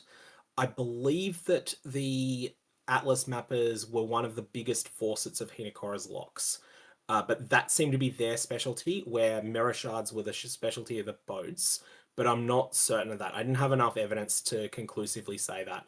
Mirrors seemed like almost non-existent. Henalocks seemed to drop a bit more relative to mirrors than they normally did. And Divines, interestingly, dropped twice as often as Exalts from them.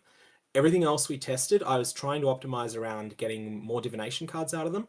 Nah, terrible for divination cards. Absolute rubbish. And like everything that we tried, like we tried running maps that had rarity chisels on them. We tried running maps that had normal chisels. We tried running 8 mod low tier maps. We tried 8 mod tier 16s, all sorts of things. And basically, the conclusion was it was never terrible, but it was never great. And honestly, you use this as your sink for gold if you are making so much gold that you are already unable, that your farmers are at full produce. So you've got tier 10 farmers, they're constantly always working, and you've got gold left over after that. Then and only then do you use the mappers. The one time though the mappers might be different is very early on. Actually run scoured maps, tier 16s with middle tier mappers, and get yourself Embers and Exarch, Searing Exarch Embers and Eater of Worlds Icors and Maven Chisels very early on. Maven Chisels won't be worth anything then, but the Embers and Icors will be. Here's something. What about unique items? Did you track like tier 0 uniques from the mappers? I feel like we got, like, I have a feeling we got like 2 or 3 Mage Bloods or, out of the 10,000 odd maps, or like the many thousands of maps, but I'm not sure. I'd have to have a read through an enormous thing in Discord. I didn't track uniques. It felt stingy though. One thing that I will say about the mappers that I didn't mention before is that they can give you special things from a league mechanic that is, like, for example, they will drop you like Trial Master uniques, right? If an ultimatum appears in map, they'll just bring you in a Trial Master unique, like the Scepter or the Shield or something, which is kind of weird. I'm not really a huge fan of that, but we'll see. Like, we'll see how it. At the end of the day, like I think it's one of those things where Settlers was so long that people kind of just got really tired of it. And I think it's going to be a case of let's see what it feels like in the core game, right? Because you can feel like, man, I've just had enough of King's Marshal. I never want to see that place again, right? You can feel like that. That's fine. But it might be that it's actually they've balanced it right and it feels all right, right? It might feel fine. Yeah, it'll be super interesting to see how it feels after 11 months of it being the core league mechanic. And now we have a new core league mechanic, you guys. Oh my goodness, we have the Mercenaries of Tarthus. Tarthus, yeah. It seems like a really simple word, but I feel like I'm saying it wrong every time I say it. That looks like a very ambitious and interesting system. Now, Dreamcore, I know that you popped out a video talking about the potential of Mercenaries and the armors on them already. But let's start off with you. How are you feeling about the Mercs, their introduction, and how they're going to change characters? Here we won. So I think they are going to be really, really important in this league for just crazy build craft, basically. There's going to be things that you can do in this league that you won't be able to do in any other league, because Mercenaries, they are very similar to Animate Guardians, but they have quite a few key differences. One is that they can use jewelry items, and take advantage of special jewelry modifiers they've got, and including just basic stuff like being able to get resistances from those items, right? Another thing is that we've heard that they count as party members. We don't know if they're kind of like half a party member in terms of like their scaling is what we've been told. But we don't know if they count as party members for the purpose of items that interact with party members and mechanics that interact with party members. For example, Ambu's charge, it gives you endurance charge. It shares it with your party members. Is that going to work if that item is on a mercenary? We don't know, because they're not actually in the party UI, But if you actually listen to the discussion there in the Q&A, they said that initially they were going to have them in the party UI, and they were actually going to make it so they were one of your party members, right? So it might be that on the back end they are actually in your party, and it's just not displayed on the front end, which would mean that those things work, right? So for example, like the conduit keystone and things like that would work to like share charges. I think that it's going to be really interesting to see how tanky they are going to be, right? Are they just going to die, right? Like, is it going to be the case where I just die constantly to those guys? Like, are they just going to walk into a map? I'm walking along doing my own thing, and that guy's dead, right? Every map. Is there going to be I hope that's not like that, because it's one thing for Animate Guardian to die, right? If an Animate Guardian dies, not many people are experiencing that because not many people were using Animate Guardians. I think more people are going to use them now, but not many people were using them before, right? But this is a league mechanic. Everybody is going to interact with this. So if the balance is wrong and they just die all the time, then that is going to feel terrible. So, yeah, I think that's one thing. You might have to invest quite a bit to actually get them to survive. But they're still going to be absolutely crazy for Buildcraft. There is so many ridiculous unique items you can use on them to make your build stronger, to do some crazy shenanigans. I think they're going to be crazy. I see you nodding a lot, Sirgog. You got anything top of mind that you're already gonna deck your merc out in once we get our hands on this? Yeah, unfortunately they can only wear one amulet because one half of me wants to throw a very common unique item by the name of Pericle's Toe on them. That causes your nearby allies to have lucky lightning damage, which is if you're using a skill that deals like 1 to X lightning damage, that's 33% more lightning damage. The other half of me wants to go a little bit spicier than that and use Leadership's Price. Leadership's Price has two very important pieces of text. One is an overwhelming drawback. You cannot inflict Ignite, the classic elements. You cannot inflict Ignite, Chill, Freeze, and Shock. However, you always inflict. All of your damage automatically inflicts the alternate ailments. So you are kind of like the Elementalist nodes that cause all your damage to ignite, but that for Scorch, which is least important, Sap, which is also less important, but also Brittle. Brittle is one of the biggest sources in the game of flat additional crit. And it's like it's applied to the monster, but it then works like flat crit when you hit that monster. So you could have a mercenary that is wearing Leadership's Price and that is dealing any sort of damage. Doesn't matter what it is because Leadership's Price bypasses the normal requirements. Then you are wearing Yoke of Suffering or the Taming. I can't remember if Yoke of Suffering specifies your ailments. The Taming doesn't. So the Taming will then get a huge amount of extra damage because the enemy might actually have 3 ailments from your Merc and 3 from you on it. And so suddenly the Taming is not providing the usual, for a well-rolled catalyzed one, I think it's 144% for a perfect roll catalyzed. Instead of that, it's going to be 288% increased damage. And also you're going to have a higher chance to crit. And you're going to have this up all the time on bosses, probably, assuming that you can extend the duration of your Merc's ailments. So that feels like it's going to be really, really solid. You're going to have a huge amount of crit, a huge amount of flat damage, and you can just do some silly things with it. That's just the first things I've thought of, though. I'm sure that there's much, much, much more that I'm not thinking of at the moment. I hadn't even thought of some of the chess pieces that Dreamcore mentioned. And then there's just the obvious stuff like Blood Price Helmet, I think it's called.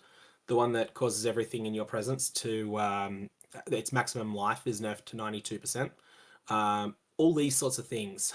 Some of the obscure Shaper or Elder or Influence mods that I just nerf all enemies in a certain range. You can have this on the Mercenary. It's a much lower opportunity cost than wearing it yourself, and you can get all sorts of crazy stuff. So yeah, I think there's going to be some really wild stuff people come up with here. Do you guys think it's all going to be the mercs buffing us, or do you think someone's going to figure out a way to buff the merc to be this instrument of destruction that you just follow around? You're the Orabot, right? And your merc is actually... You mean Flame Link? Say again? You mean casting Flame Link targeting your mercenary? You think will links work on the merc? Yeah? They should do because Right. I They think they're should? considered a player, so they should work. Yeah. Maybe. I've never seen a Link build work. To be honest, no. Flame Link is busted, man. It's Try busted? it. Like It if is you- really strong. Yeah. Yeah. Giga damage. It is the most ridiculous thing. You'll have It's so Yeah. much damage. you don't need to be a hit-based build. You can just be a build that's primarily dealing ailment damage, but you just happen to have a little bit of hits, and suddenly your hits are just killing everything because you've got so much flat. I'll be excited to see it. The first idea that you gave with the lucky lightning damage, I'm thinking about trying like ball lightning of orbiting. That sounds like that. Busted with that. Yeah. Yeah, that amulet is actually all damage is lucky, so it's not just lightning. So that it's that's all? going to be it's all damage. Yeah, it's the negative mod on it is incoming hits towards the target for specifically lightning damage is lucky. So they're probably going to take a bit more lightning damage, but allies affected by that is all damage. So that's going to be really good for bleed builds, right? That use volatility and Rizlatha's coil and the mastery. And it's also going to be extremely good on strength stackers using replica Alberons because that's 1 to 80 chaos damage per 80 strength. So that's just, you're going to get max value out of that pretty much. So Do people need the lucky formula? Because like it's pretty basic, but a lot of people don't realize it because you need calculus to work it out. But the average damage that you do without lucky or unlucky in play is just the average of your minimum and your maximum. The average with lucky in play is the average of your minimum, your maximum, and your maximum again. And the inverse applies if it's unlucky. For those of you with a calculus background, this is because the integral of 1 on x squared is a third. I haven't heard. Interesting. College. That is crazy. We're all gonna be. Is it gonna be Toe League? Is this Toe? I mean, that amulet is Stomp? insane value. Like, and also it's not very rare. Well, I think it's a tier 4 Oh drop. yeah. So it's just yeah. Oh, I look. I haven't had that much time to think about all of this stuff, but yeah, the more you guys are talking about it, the more excited I am. Just about it. It potentially makes dozens of unique items and modifiers suddenly extremely viable. Like Perkle's Toe is an item that you've probably picked up and identified 1,000 times and just chucked back on the ground. That might be like the most meta item this league, which is crazy. And I love that. I love that so much. Where just like one mechanic comes in and it just like not destroys, but upends the economy. Where, you know, a week in, someone is going to figure something out, and then there's going to be a mad rush for everyone to buy toe amulets or something like that. But it really does come down to the survivability of these things, which, look, what I'm fully expecting is they're going to get wrecked in like tier 16s and stuff, but then there'll be a balanced patch or something to improve their survivability. Maybe a week in or 2 weeks in, they're going to be like, don't worry, guys. Now your follower has their own passive skill tree and levels up with, and you have to plan 2 builds for every build you do. No, it won't. But maybe just like a limited one, or they will. I assume they'll balance it because that'll just make it really frustrating. Yeah. But it's going to be fascinating what people come up with. There's no way we don't have Mark or one of the QA people in juiced T16, T17s with Mercs, making sure they live.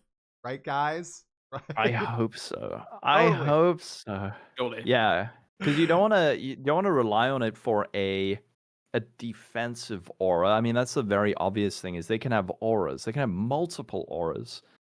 But then the big question is, if you're relying on that and then that thing dies, or if it like runs too far, then you might be in a bit of trouble. But it could enable some builds, especially the one I'm thinking about are like EB builds.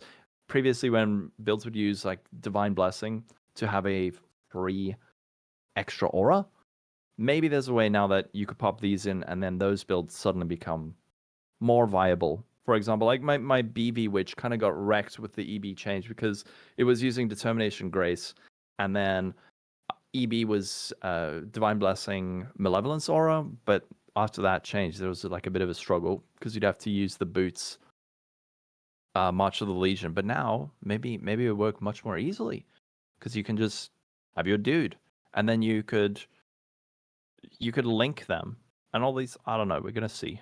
There's gonna be crazy stuff, crazy stuff this league. You know what's really good along those lines? The fact Yeah. that like the game feels smoother and more fun when you're using the haste aura. The haste aura is usually not the right call on most builds. So I think a lot of us are going to have haste. Now, okay, you get this when you're mapping with a high stat list because Huckwit always gets haste on him. But in the absence of that, you know, in other content, you just have your merc have haste if it can. Yeah. Yep. Yeah, it's just gonna be you're just gonna get a lot of quality of life stuff from the Merc at the very minimum, I think. Yeah, I think that's Here's probably a what question for you though. There's a number of shaper influence modifiers and vile implicits from memory that grant the character a level X aura that's wearing the item. Like while you're wearing this, you have level 23 purity of ice and so on. I wonder how their reservation works. I wonder if your merc can use that. I don't think so. I want to say that the reason why they gave us pre-planned archetypes is because they didn't want us giving them like skills. I do think that curse on hit specifically will work. Like I think if you give them a curse on hit item, it will work.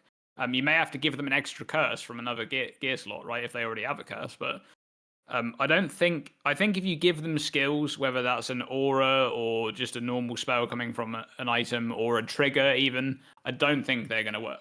I think mechanically they're going to be very similar to Animate Guardians. Like the only difference is that they have, you know, predetermined like loadouts with different skills. I even think on the back end, my guess would be that the skills themselves are like not quite the same as the ones we're using, even though they have the same names. Because you can imagine, like, if you gave them an item that scales up their gem levels, like, they probably don't have actual gems, right? Because the gems are not even socketed in the gear that you give them. They're just on the, like, information is there, but it's not actually, like, a gem or whatever. I don't really know how that's working. When Mark went over the fact that they have, like, a passive tree in the background, he kind of, like, it was not really a passive tree. It's like just a collection of stats that they have that's just, you know, resembling a passive tree. And my guess would be the skills and that are all in there. It's all just, yeah. Yeah. I don't know though, but it might not be like that. Like it might be that you can give them an aura, like Sirgog was saying, and if they've got enough mana, they just reserve it. Like who knows? We don't know yet. Maybe. Right? Find out. That would be insane. What I'm most interested in, I'm wondering if this is going to have a very, very big impact on the economy, because traditionally what players will do as they acquire new upgrades, they will then relist their it's like hand-me-downs, right? Are players going to start giving their hand-me-downs to their mercenaries instead of listing them for trade? And then there might be like a bit of a middle-tier gearing vacuum causing a bit of a price spike. I don't know. I'm just wondering, the ramifications of this one mechanic are actually way more extensive than I realize. I don't think Lolcohol's thoughts are going to be the case, because I think most gear in Path of Exile 1 is mass-produced in Trade League rather than being hand-me-downs. So, for instance, it's not a case, if you're just talking about a generic good stuff ruby ring that you might equip on day one of a league and be really happy with, like it's a genuinely good one, it's not like there's 250 people crafting their own ones of these. It's that there's 15 people running ROG, and ROG is like, oh, this one's got a ruby ring that's already got fire resist and already got chaos res. Okay, I'm going to do that. And they're going to craft it. It's going to succeed or it's going to fail. And then they're going to get into the next ROG book or ROG map, and they're going to either succeed or fail again. So you think rogging is probably buffed this league because there's going to be more people looking for more items to upgrade their dude or dudette, whatever. I wonder. Yeah, because what I meant is there going to be more of a demand for those kinds of generic powerful items that ROG tends to produce? Therefore, there's going to be more of a demand, or maybe just way more people are going to be doing ROG this league. I think it's going to be mayhem. On your merc? I mean, it depends how strong it is, right? If it's constantly dying and you really need to gear it up to keep it alive, or if you are able to give it a whole lot of interesting modifiers that really strongly buff your character, I mean, at this point, I feel like you'd have to go read through all the uniques and like all the mod lists. Is there going to be a massive demand? Because what if it's the difference between having a well-geared merc is like dealing twice as much damage or having like 50% more survivability? Then people are going to invest in it, right? You kind of have to. Yeah, I think people are going to invest in the mercs for sure, and it does go back to them surviving is the main thing, because when they die, you can't revive them in the same map, right? Which is actually a pretty big deal. If they die right at the start of a map, then you don't have your merc for that entire map. They did look pretty tanky when he was fighting. They have the damage reduction like similar to minions, right? Because they can't like make them jump out of AoEs and stuff. So like they have that going on. Like Mark said, they basically, you know, they can't program a magical AI out of nowhere, right? To just like avoid every AoE and projectile that's coming in their direction. So don't worry, Dreamcore. They just give them DR instead. Soon, yeah. Soon it'll be in the game. Yep, they'll be smarter than us. They'll be copying. That's why they have that new spectator tool in PoE 2, so they can study how players play. All right, throughout the campaign run, and they're just downloading all that data so that they can insert mercs into PoE 2 and help players get through the campaign faster. Who needs a campaign skip? You just have a campaign merc. Yeah, there you go. There it is. Yep, that's the idea. It's happening. Here's a thought experiment then. Assuming that the player just sits around just actively dodging and doing nothing much else, what do you reckon is the hardest content that a well-geared merc that was sourced from a tier 17 map? Because I think they're level 84 that way, at least that's what it seems, so they'll be slightly better than one from a 16. But if you've got a genuinely good mercenary that's come from a tier 17 map and that you've put quite a bit of gear onto, do you reckon it's going to be able to beat Uber Maven? Do you reckon it's going to be able to beat Nightmare of Katarina? Do you reckon it's going to be able to beat Guardian of the Phoenix? Do you reckon it's going to be able to beat Atoll map boss in a scoured map in tier 16? If the bet is, like, will someone be able to do that? I bet someone's going to be able to manage it. Like, AFK Uber Maven somehow? Yeah. I think so. Yeah. What do you mean by beat? Do you mean as in, like, you take it in as it is without changing any of its gear? No. You've geared it up. You've geared it up. Oh, you've geared it up. I think if you properly gear the merc, like a very good merc, properly geared, it will probably be able to survive most things in the game. The only thing that it's really, because obviously some boss fights and things, maybe it's going to die to ridiculous stuff. Like, for example, it might die to like an Uber Azeri double flame blast or something. I mean, that's just ridiculous damage. But if it's very well geared, like defensively, we're talking, then yeah. But yeah, tier 17 is just something else, right? If you have just a tier 17 with terrible modifiers, then it'll be who brutal. Who knows what's going to happen in that map, right? The merc just walked into something and just dies. That's just that's just. I can't wait to see how busted or bad they're gonna be. Like, I'm so anxious to see how they're gonna work. This is why I lean on the side of them being very tanky rather than them dying all the time. Because as I said earlier, it's fine for AG to be like that because not many people are interacting with that. But when every single person in this league is interacting with mercs because it's the league mechanic, it can't be that they just instantly die at the start of every map. Like, that is just gonna.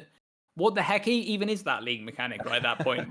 Everyone gets to feel like a minion player. Okay, we all get to feel like Gazzy and all the people who love minions just for once in our lives. Okay. This is gonna be probably the biggest point of contention. Like, within the first week, I imagine there are going to be dozens of Reddit posts like the AI needs to be improved. We need to be able to see their stats. I'm sure there are going to be people who are like, I need to be able to see the resistances. We need to be able to see all their like additional information. So, but they will. I fully expect they will update it and make them relevant. So if they are just getting one shot at the start of the maps, just like don't panic. Give it a couple of days. All right. Speaking of panic, people are bringing up like the Maven memory game. Like, I can just imagine the merc like running around like, crazily. Like, what happens if the merc goes into the wrong section?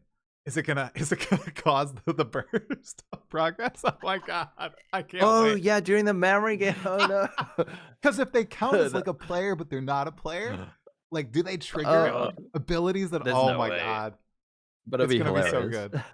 Oh my They're going to brick a bunch of things on Pinnacle bosses in general. Like, Yeah. I think you probably don't want Yes, to put them in because you imagine, like, let's take Uber Maven, but let's not consider the memory game. Let's consider the balls of goo.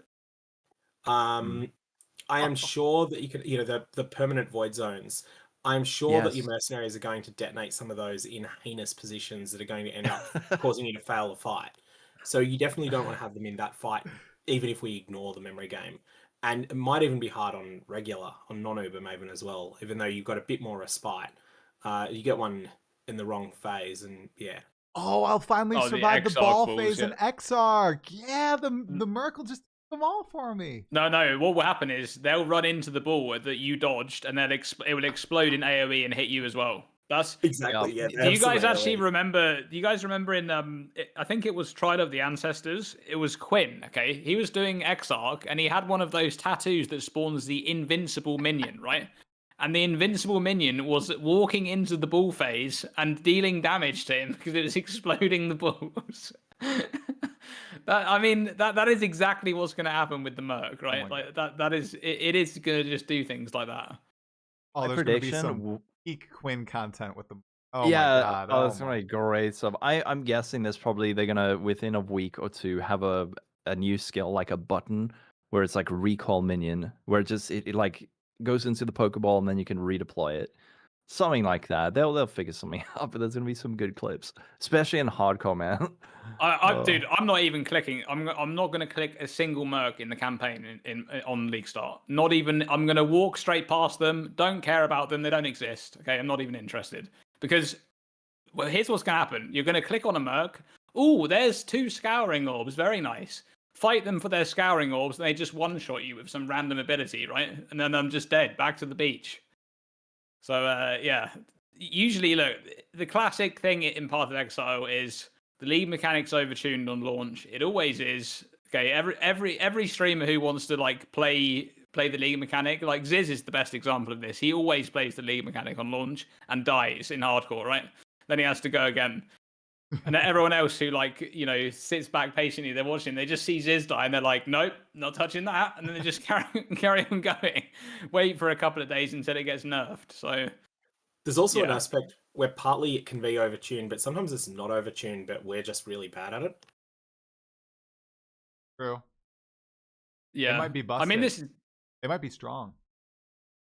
Well, that's the thing. Like, if they're slightly overtuned and you just die, right? They only need to be like 50 or 60% stronger than the current zone level. Like, just as a miscalculation or whatever, they're just a bit overtuned, and then suddenly they just kill you because you can't react. Yeah, so Mercs, they seem pretty exciting. One other thing that really shocked me was the complete revamp of Betrayal. Now, I know this happened a few leagues back where they redid all the safe houses a little bit, but it felt a little lackluster. This time, though, they went all out. I mean, the rewards that they showcased in that stream, especially the crafting, what do they call them? I don't know, like mini crafting sessions, right? And yeah, like Tiny Betrayal benches. Yeah, the trials. benches, they actually look pretty exciting. What do you guys think about the Betrayal rework? Lolcohol, do you have any thoughts on like those crafting sessions specifically, where now you get a base and you just, it's like, here is your goal with this base, go hard, right? Yeah, Like I think it's brilliant. I already love Betrayal. I remember the first moment. Betrayal is one of my favorite leagues of all time. And I remember the first time I ever saw Tiny's trial on League Start, a Betrayal league, and it was so cool and so exciting for maybe the first 2 or 3 times. And then you're like, oh wait, this kind of sucks. But it's a very interesting system. And now they've added all these super interesting things where you can like double corrupt unique items, and then use like reflecting mist, very high tier currency in these same, I guess, time pressure or time sensitive crafting systems. That you've got like 90 seconds on these now, I think. But so cool, man. Betrayal is a wonderful league mechanic. It's going to be very, very fun rediscovering all the new things and what's best, because it always changes. Last league it was Gravicius in transportation to farm stack decks or stacks of div cards. This league it might be like, I don't know, we're gonna farm Ashling in fortification to double corrupt some, I don't know, headhunters. Maybe it gives you a headhunter or something. So I love it. I love it. I'm really looking forward to doing more Betrayal. Yeah, the Jin Val orbs look sick. I couldn't believe what Mark was saying when he was presenting them. He's like, yeah, so you can corrupt multiple times and get multiple implicits and like all this special stuff. I was like, Yep. what? It's so much fun. Yeah, what does everyone else think about those? That's really cool changes. Yeah, are all of the rewards changed to those benches? Is that every reward is just like a different version of the bench now? I doubt it. I'm not sure if they discussed that or not, because I wonder if things like Gravicious has been replaced by like a bench. You know what I mean? Like, because that was like the one reward, right? That everyone just constantly cycle Gravicious into transport to keep getting those div stacks until you get something good. Yeah, so I don't know, but those crafting options are really fun. They're just going to be really fun to interact with. And one of the things I'm most excited about with that is that you got 90 seconds to do it. It's not like super time sensitive pressure where you're just like, spamming everything. You can actually. Don't you get more time the higher the tier it is? You get more currency and more time. I want to say it was 90 at tier 3, maybe. 90 I'm not at sure. tier 3. So if you're like actually investing, you got quite a decent chunk. Yeah, maybe it was 120. I think it was 90. 90 is a good Probably amount. enough time. Yeah. So that's going to be fun. And then they also rebalanced the Katarina fight. No more immunity less, phases that piss me off every time. Oh. Yeah, The DJ and that fight Katarina was a also great fight to do once or twice, but was not fun to farm. Yeah. And I think that if they've got it right, then the immunity phases will feel like you've got stuff to do during them rather than not this again. The thing I thought with the crafting sprees, I fear they might end up just being like this is probably always the wrong choice. That's the bad outcome they could have, but they could also be cool. But it's interesting, they've chosen 90 seconds, I think, pretty carefully. It's not long enough to research the best thing to do, but it's long enough to make decisions without using any external knowledge sources. And so you can sort of spend 10 seconds to think on something, but you can't go and spend a whole bunch of time in PoEDB theory crafting exactly what to do. I really like the idea of being able to use currencies you can't afford or that you wouldn't waste yourself, like the Reflecting Mist. And honestly, that was part of the thing with when Betrayal came out. I feel like Exalts, even though Exalts were the metamod currency then, Divines are now, you can feel like a Divine today is an Exalt back then, but really, Exalts are probably about 5 times as valuable as a Divine is today in terms of just the amount of playtime they represented. So applying Exalts to items felt exciting then, and you were able to do that in some of the Tiniest trials. You didn't actually get anything good out of them usually, but you had the Exalt and Null spree was kind of fun. I think they're going to recapture that on a bigger scale with the Reflecting Mist. I'm excited. I don't think they'll let you pause, by the way, during the crafting spree. You don't because think I think so? I think the way they'll do it is the reward is technically in the safe house, which counts as a boss area, so that you get that little thing that's like blocking your pause, right? I think that's how it works. Like, there's no way, dude. Or they'll patch it in. You'll just screenshot your thing, right? Pause it.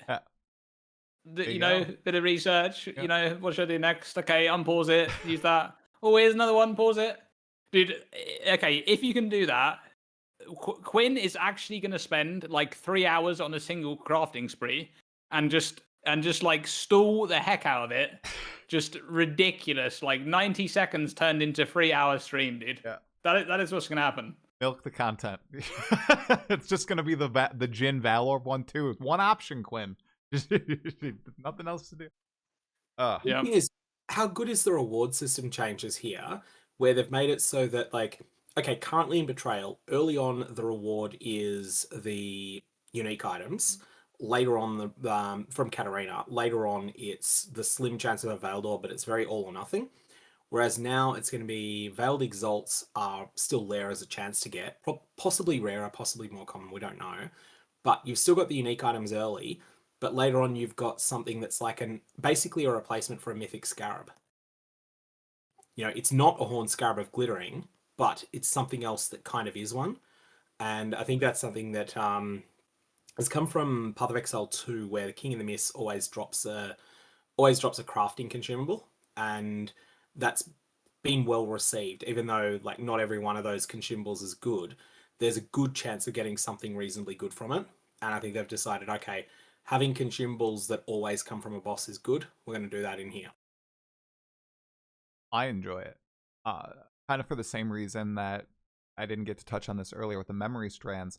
I know there was a lot of focus on the crafting element of them, but there was also Mark trying to bring in the tier 2, 3, 4, 5 just good item drops from PoE 2, which good for someone like myself who doesn't do like high investment crafting. I don't get a lot of currency, so just getting like a good drop that I can then make slightly better using crafting materials is nice. And I think the memory strand system, and then also this betrayal mechanic where, yeah, I might get a tier 3 crafting bench with a nice well-rolled rare that I can then make a little bit better with some slotted in currency. That's exciting for me.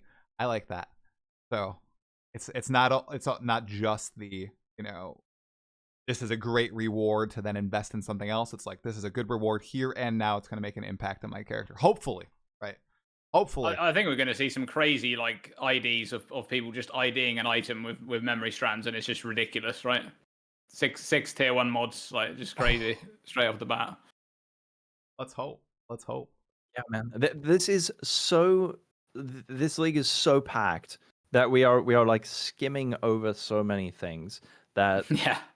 Like we didn't even talk about, and I'm not saying we should go back to, but just an example, we didn't even talk about like the special modifiers that you can get from the followers. There's like rare only modifiers. How do I explain? But, like there's the incursion modifiers that are unique to temples. Yeah. There's that for followers. You can also kill them.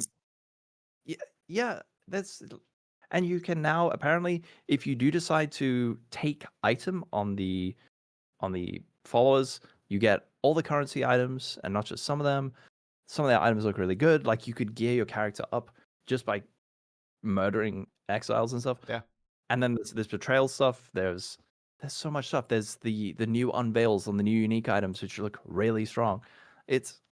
It's like overwhelming how much stuff is in this, and it's so good. There are those 2 cool uniques they also teased, and yeah, the axe looks awesome.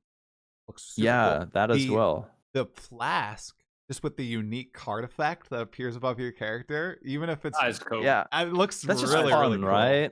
I don't know if it'll be strong. Looked really good. I really like that sort of design. So feels like they're putting some fun stuff in the game. Like not everything has to be the best or like the most powerful stuff. Like the betrayal stuff, it might be really strong and good for your currency generation. It might just be a really fun mechanic for people who like playing the game, rolling the dice, seeing what happens. That exists in the game for them, and they absolutely nail it if it's both simultaneously. Yeah. Speaking of, the best, lots of quality of life introduced in this patch. What is your favorite piece of quality of life introduced to Path of Exile 1? Probably the character limit on the search. Oh, character the limit on the search Regex. is really good.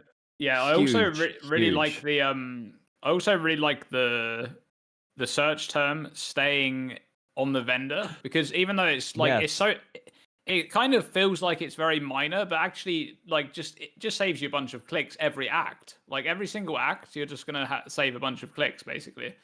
So any time there's any kind of quality of life addition that is in that vein of just saves you clicks. I mean, the breach change is another one, right? We're just gonna get breach splinters vacuumed in at the end, which is great. And Pause. being able to pause function is cool. Pause, guys. Dad buffs for dads and moms. Big fan. There's of that. also moms to play too. Okay. Yeah. So Breach was mine. Breach is yours. Breach was yours. Okay, I'd probably say pause. Yeah. Please do not crucify me. You 3 or chat. Chat's gonna crucify me. Oh no. Well, Dreamcore, yours is the character limit. What is Reg X? Don't crucify me. I literally don't.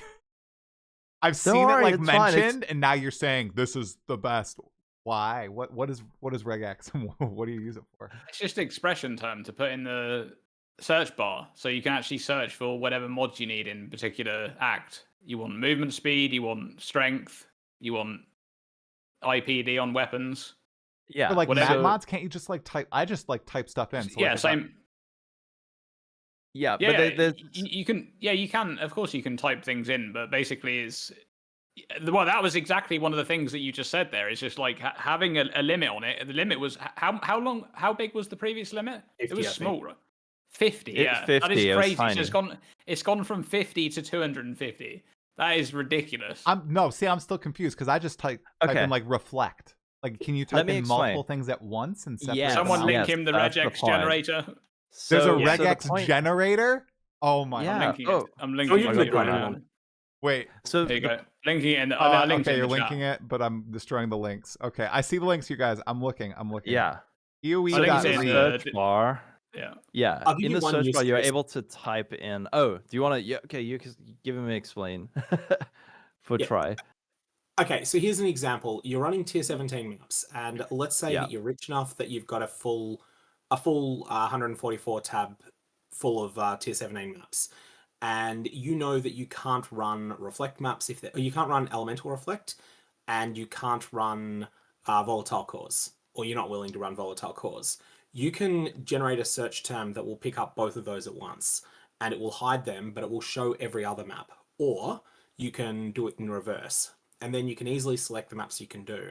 Then you can keep that there, and as you start looting more tier 17 maps in other gameplay or trading for them, you can throw them back in the tab. You don't have to worry about getting everything perfect. It's really good when you want to chaos spam tier 17 maps. It's also really good if you've done one of the tier 17 maps that you've done one that's dedicated to generating 8 mod tier 16s. And so you might end up coming out of that with 72 tier 16 maps, and you want to parse them really quickly to get all the ones that you can't do.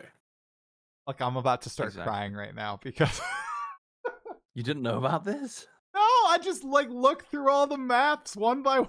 Oh, no, and it's you This can is do it with efficiency drops.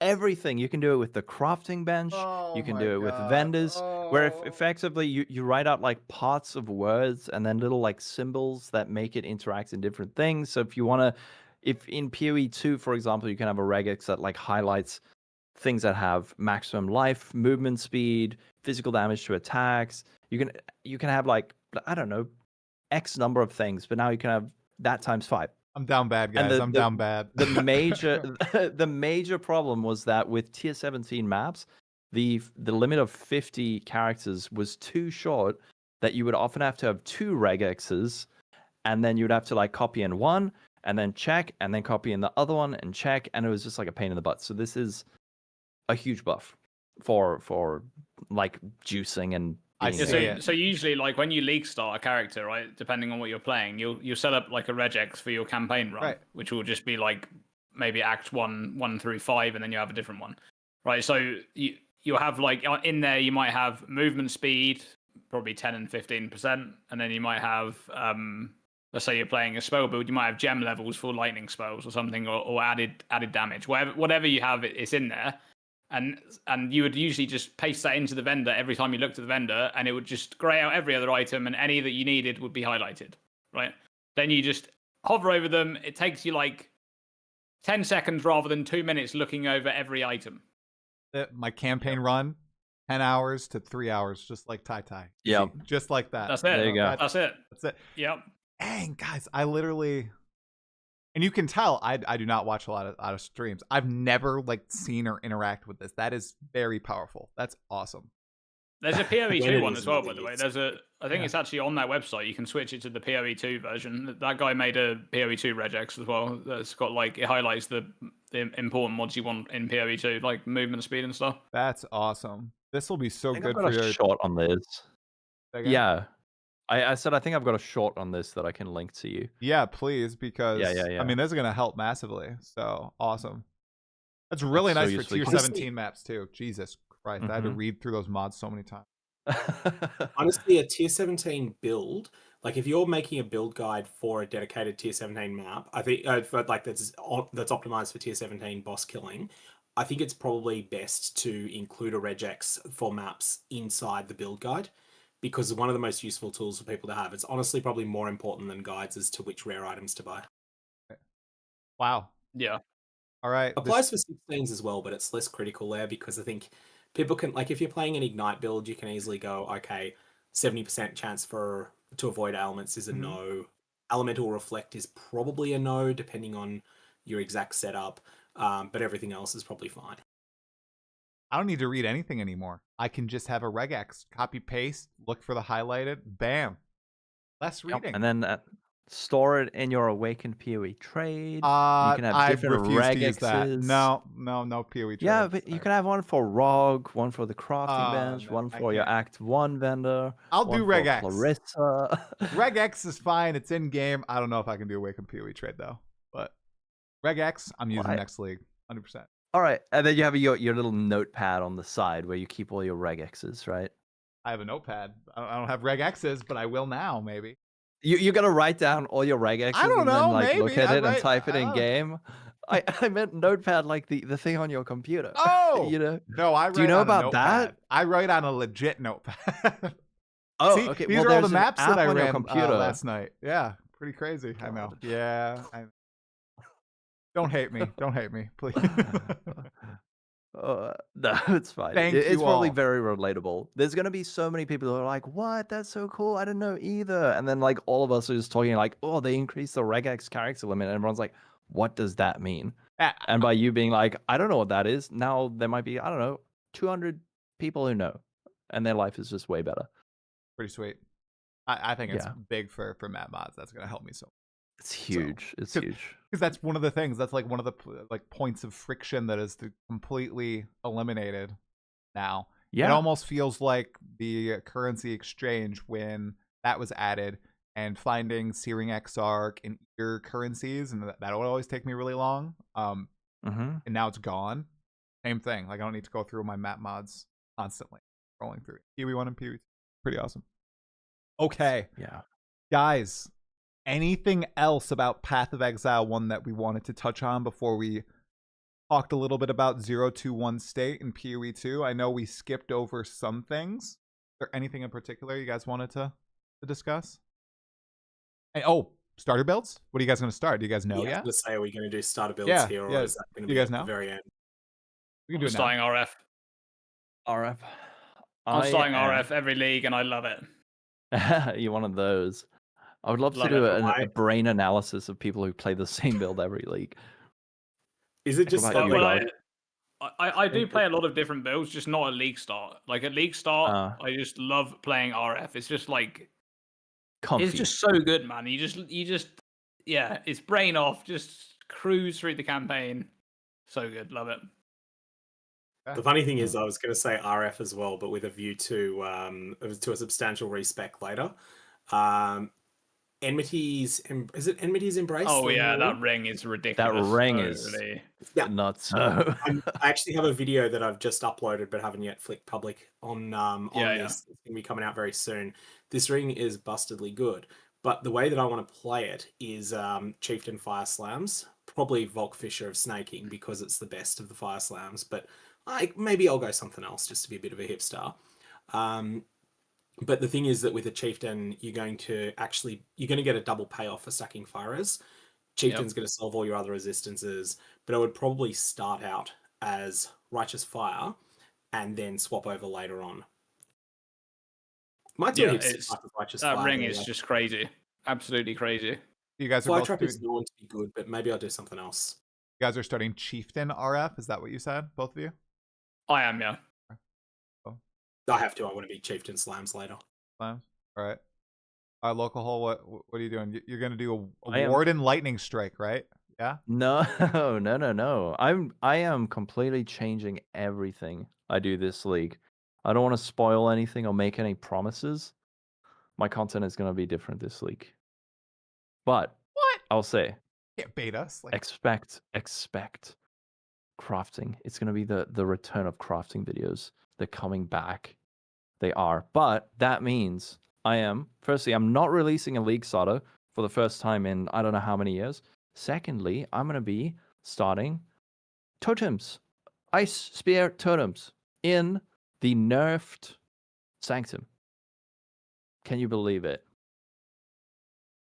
Why you look Really? so disgusted? I'm on a Scrims is fine. podcast with the Totem RF guys. What is that? Come on. Come Wait, on. wait. That's my reaction. Wait, it's in the chat. What reaction? Let's try right now. Huh? What? I did League Huh? Start my most active build in a very long time in 3.25. That was the Eviscerate Gladiator. That was really fun. Yeah, that Like was I would say, performance-wise was middle of the pack. Fun factor really high. Heck yes. What about you, Try? I am going to start either Ellie hit Deadeye or I don't know, something Ball Lightning. What would be the best for Ball Lightning, self-cast Ball Lightning? Is it going to be Elementalist? I see everybody talking about how Elementalist is best for self-cast Ellie. Or would it be something like Hierophant? Hierophant? I think Hierophant is still really good, and I actually yeah. think Archmage is going to be the play for Ball Lightning of. So I might Yeah, do that's that. yeah. I'm Barely kinda- nerfed it, man.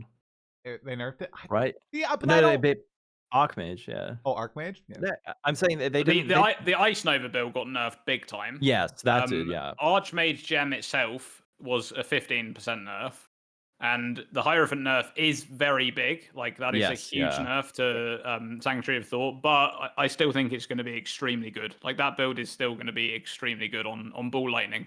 Going to be really good. So I might go one of those two. Although you might get me Dog, and I might do Slams as well. That's what I did in. There you go. I did Ancestral Commander in Freaka with Sunder. I hadn't played Sunder in a long time. It felt really good, just Sunder. I know everybody's talking about Volcanic Fissure of Snake and swapping over to that. I did that a few weeks ago, so I probably won't do that, but maybe I'll do Slam. I have to be fire at that point. Like I have to be doing fire damage, but there are ways to convert. Like if Sunder was what I wanted to play, I could convert with like Watcher's Eye, Mastery, Gloves. You could play Earth Shatter convert. That might be quite nice. Earth Shatter is really good. Yeah. Right? Yeah. Yeah. Is it a feel good skill? Is that the delayed but one? you probably just end up playing Snaking because it's just so comfy. Snaking is so good. Snaking is just like 20% better than the other slams, isn't it? Like they're all playable, but Snaking is like a step above.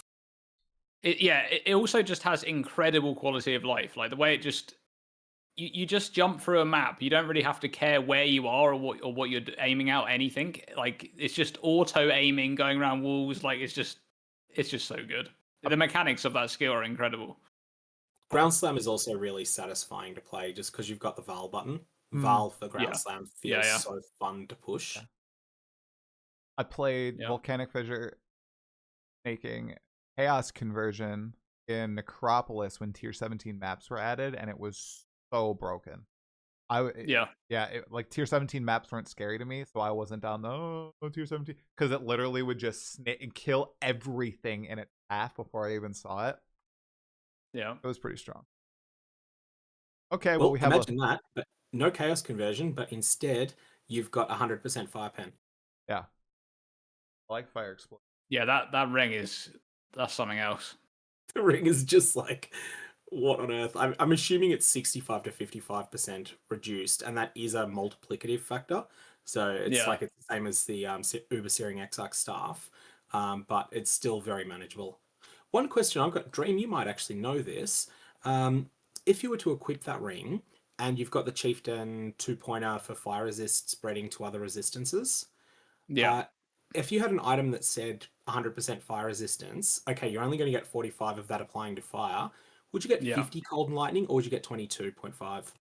22.5, because it'll pass that along. It'll pass half of the 55% reduction along to Cold and Lightning. People want to see the ring on screen. There's actually a couple of examples of that in game right now. You can Blight helmets, I think. The Blight helmets, the Blight helmets actually apply. So it's not just like specific resistance modifiers; it's all of the other ones as well. So I think that will actually pass along. But I don't think you'll care about it. Like I think you'll be able to get enough fire resistance to the point where you actually just don't care. Like it just means you have to. You have to wait a little bit longer. Exactly. Yeah. You basically like that ring's an extreme end game item anyway. You just switch over to it, and then you already have all the gear at that point, and you're just going to be fine.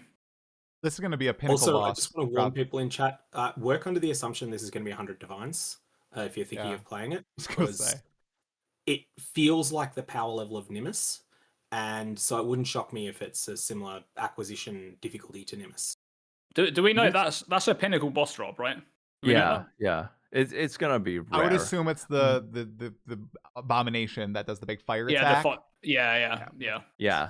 So there's also the line take fire damage when you use a skill. That's presumably a downside. Do you think there's any way you can take advantage of that, like with when damage taken or something like that? I'm sure Joustus will find one. Yeah, you can definitely do a lot of stuff with that. Yeah, the fact that it's like that. I mean, another thing that Chieftain just doesn't care about, right? Chieftain has 90 res. It just doesn't. He doesn't care about that. Yeah. And you also just have so much recovery as well on every Chieftain build. And but I'm just wondering, has it slams? You're not casting skills very often. Like, it would be different if you were a Lightning Arrow Deadeye that was going like, that's like, okay, I drop my 4 Ballistae and then I go pew, pew, pew, pew, pew, pew, pew. Or if you were playing Cast on Critical Strike something and you're just triggering skill after skill after skill, but you're not. You're just not casting very many skills at all. No, I think we'll see some casters with that as well. You think so? Yeah. I mean, if you get 90% fire res, it's what you think, like 40 fire damage a second. You can easily recover that with like one life recovery modifier or a few, I guess. Like depending. Slam builds are going to likely be the premium for that item, but I think we'll see some caster builds because that amount of penetration is just so much that you can basically play like any fire damage build and make it work. But it's just going to be so much damage. Well, I think you can play fire damage builds in Path of Exile 1. But in Path of Exile 2, I mean, what are you doing? Oh my gosh. If you're playing fire damage builds, you're doing something wrong, right? So, Path of Exile 2, we've been talking about PoE 1 for quite a while. Path of Exile 2 obviously had the 0.21 update, but it dropped the same exact day as the big reveal for 3.26. And it was definitely overshadowed by anyone who's, I think, a fan of both games. Except myself, who has been playing it actually recently. And I must say, you guys, game feels really, really good right now. I'm playing through the campaign on a Merc. Crossbows actually feel great. The progression through the campaign feels good. I played a little bit of Endgame. Endgame feels much better. I found one Citadel, guys. Poop! 2 other Citadels right there. Holy crap, it felt really good. So, let's just briefly talk a little bit about the state of that game and maybe our thoughts on 0.3, which drops in August confirmed. Lolcohol, what do you think about the game? Have you been able to play it at all? If not, that's fine. What do you think about the additions? The game is, I think, in the best state it has been in so far. And I think that people who did bounce from the league very early because they weren't happy with the balance are going to be very pleasantly surprised when they return. With just like the foundation of the game feels really good right now. And if they add a whole lot of stuff to that, I think people hopefully will be very happy. And if they're not, hopefully it'll be PoE leagues again so that they can go be sad. October. I don't know. They won't be too sad about it, right? October. It's gonna be June, August, then October back to PoE 1. I do have no leaks, but they are already working on 3.27. Like they started this week. They're like, I'm pretty sure they're gonna hit it, so which is really, really cool. So yeah, that's true. It's a like people's standards are so high because of PoE 1, but in a vacuum, PoE 2 is like a fucking excellent game in its current state. Yeah. Dreamcore, any thoughts? Or have you been blasting Path of Exile 1 content? I haven't played PoE 2 for a little bit. I haven't played since some of the most recent updates, but I did do a playthrough. I want to say it was about a month after the launch of 0.2 when they had already put a lot of the changes in. And yeah, I can echo the sentiment that the campaign felt a lot better than, I mean, obviously the 0.2 league start wasn't great. And they have made tons of improvements since then. So many improvements, like lots and lots of little small things that will just annoy you in PoE 2 that they've now kind of ironed out, which I think is really, really good. And they also have just added some really cool, unique items to the game, which is something that I love. You know, the PoE 2 unique items were a bit disappointing on launch. I think they were all very, very weak for the most part. There were some obviously ridiculous ones, but most of them just were really underwhelming. So them adding some more chase uniques and, you know, buffing older uniques to make them better, that's something that I really enjoy. And yeah, I just think overall they keep patching the game. It's getting better. And yeah, I'm looking forward to 0.3 to see what they're going to do for that patch, especially now they're kind of settling into this release rhythm of doing every 4 months for both games. I'm interested to see what kind of scope that's going to be on a 4-month cycle for PoE 2. Yeah. But yeah. It was also pretty exciting to hear that with 0.2.1 coming out and with 3.6 hitting, they're actually not going to pump the brakes at all for PoE 2. When I sat down with Jonathan, I asked him about balance. And while we learned nerfs are out of the question completely, guys, I asked him twice. He was like, you ask me one more time, I will leave this Discord call right now. So I didn't do it again. But they are going to actually be touching character balance between leagues, which is good. I'm happy to hear that. We'll see what it looks like with 0.2.2, 0.2.3, but it's not like they're going to wait for 0.3.0 apparently before they start, I don't know, addressing why there's only 7 Acolytes of Chayula players, which is exciting to hear. It really is. And Sirgog, Dreamcore mentioned new uniques being added to the game. Wasn't there a new unique added to PoE 2 that you wanted to speak on? Like the new scepter? Yeah, the Shrine Scepter. The Shrine Scepter. What is it? What's the name of it? I'm gonna put it on the screen. I had to find it 1 sec. It's on. It was on the PoE 2 subreddit. Do a Control F on the PoE 2 subreddit for the word mirror, and you'll find it. Okay. It's like themed around. I think it's themed around breach, but I don't think it's a breach item. I think you can only get it by corrupting. Yeah. A unique. And it can. It has like multiple outcomes, right? I have no idea. All I know is that one on the Reddit sold for a mirror, and there was one other listed on trade for a mirror. Okay. Do we have the name? I'm looking on the PoE 2. Arm of the Dreamer is the item. Arm of the Dreamer. Now, this is going to look terrible to people that look at it because Grant's effect of Dreaming Gloom Shrine does not sound as ridiculously bonkers as it is. It's just the explode. Put in chat, try. This, but then prepare to have your mind blown when you find out what it does. All right, here you go. All right, there we go.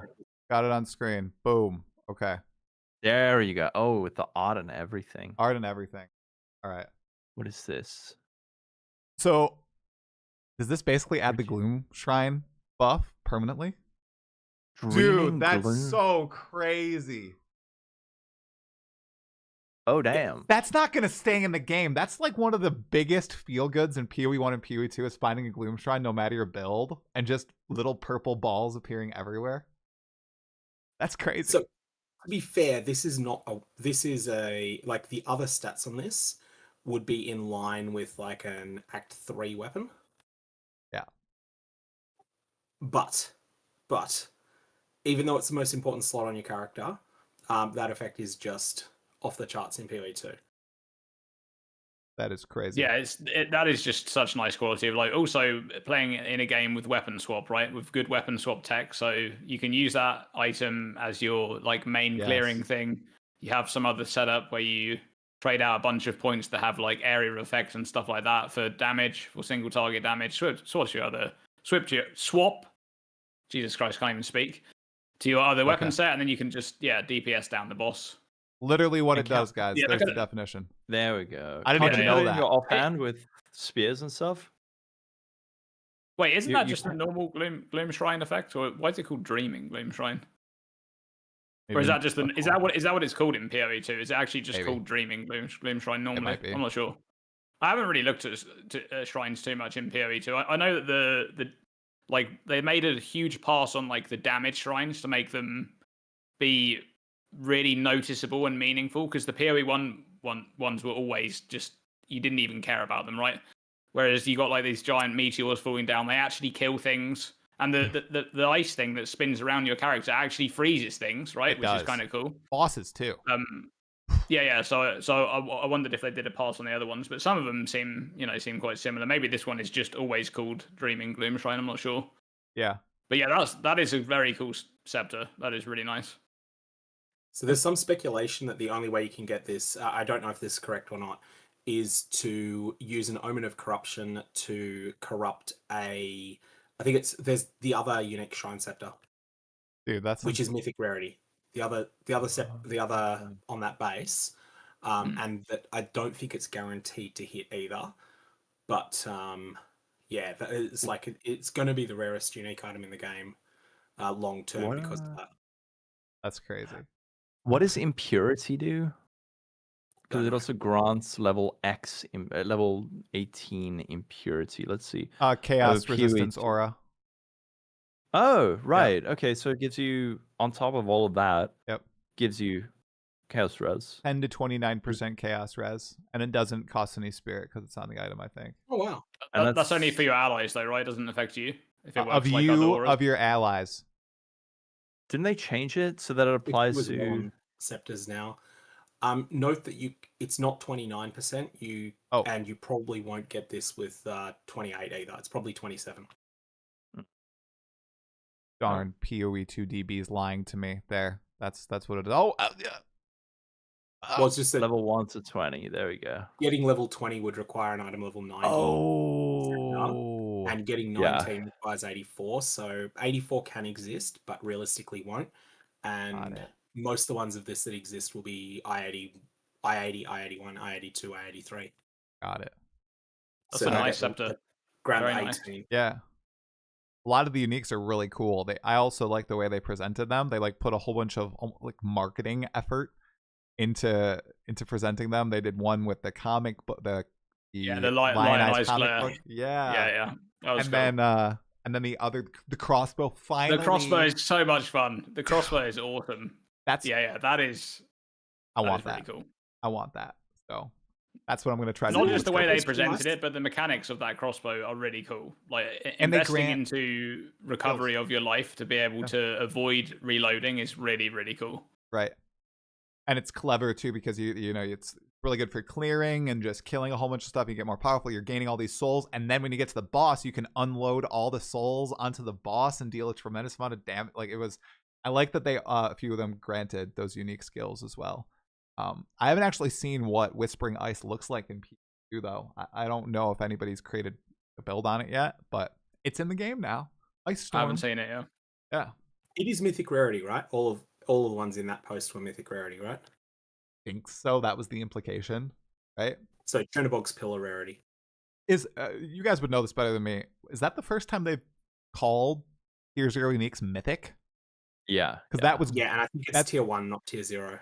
Oh, that's tier definitely 1 that's one of those things where they're kind of trying to say they don't want to call it tier 0, right? They got a new audience for PoE 2. They want something that's recognizable, and something that's recognizable is mythic, right? That's something that's kind of transferred over from other games. Yeah. So I think that's fine. That's totally fine. Like I don't have a problem with that. Like half of GGG's founding staff played Magic the Gathering extensively. Like didn't Brian Weisman work for GGG for a whole period, and like he was the first Magic theorist. Like I knew his name.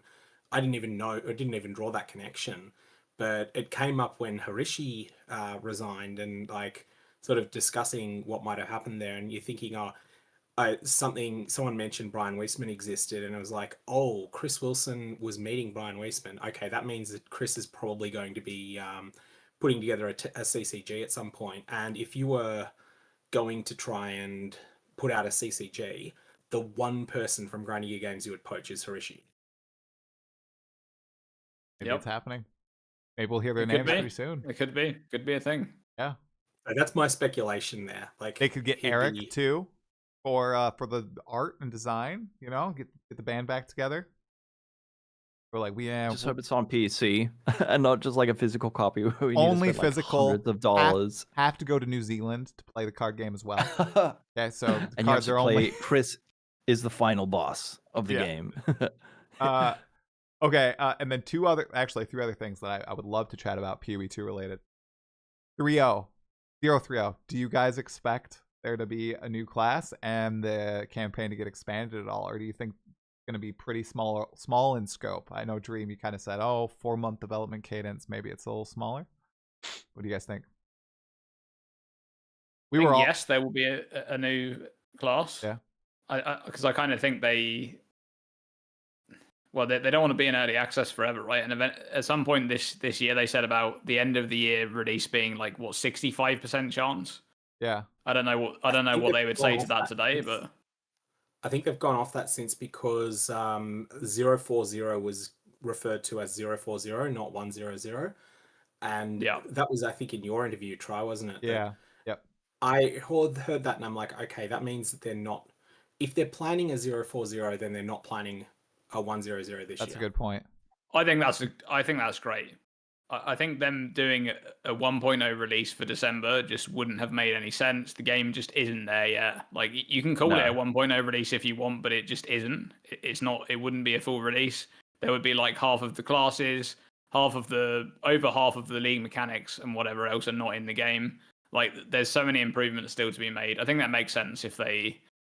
I think they should stretch the early access out as long as they need. Like, make the game as good as it needs to be before full release. Mark basically it doesn't said really that. matter ultimately, right? Yeah, it doesn't matter at all, really. It doesn't. Mark said that in his interview with Destin that came out yesterday. He basically said, what even is 1.0? Exactly. Like why do we need, like, we just want to make the game good now. We're going to put out the content. Like, I feel like that's just, they should do it, from our totally business savvy positions when the game's actually done, and not just to get it into free to play, get it into like the widest audience possible. Because if another, and I hope it doesn't, another Dawn of the Hunt happens, right, where something is like fundamentally broken because it's in such a like a raw state, I think that'd be really bad if it was open to a much larger audience of people. They might try it and then bounce forever and never come back. I think a lot of the people who bounced from Dawn of the Hunt, they'll be back. They'll be back. They're Path of Exile lovers, Absolutely. I think they're coming back. But if it's your first time, maybe it would have felt a little bit different if you ended up not liking that experience. So, honestly, also, it's 020G and 020H was when they fixed the game. Yeah. Mostly 021 was just a small thing added to the end game. But like the question of what is 100, I think they've said all along that's when they remove the requirement to buy a beta access key. Yeah. I don't know they need to stick with that. I don't think it would be a problem if they think that for commercial reasons a December release is the right one for going free to play. I don't think there's a problem if they make 040 the free to play patch. Just keep the existing scope. And then 100 is the moment that you've got 36 ascendancies and 6 acts. I see what you're saying. Yeah. But I do think that it is. I think it's important that the free-to-play release, so like the actual release of the game, is when they have the game in a state where they're happy for. Because you got to remember, all of the people that are playing Path of Exile 2 now paid to play the game, right? Or they won a key or whatever. When it goes free to play, a lot of people are going to try the game who maybe are not really interested in it, right? They're just like, I'm just going to try this game because it's free. So you want the game to be the best it can be when those players try it for the very first time, because if it's not, they're not going to come back, right?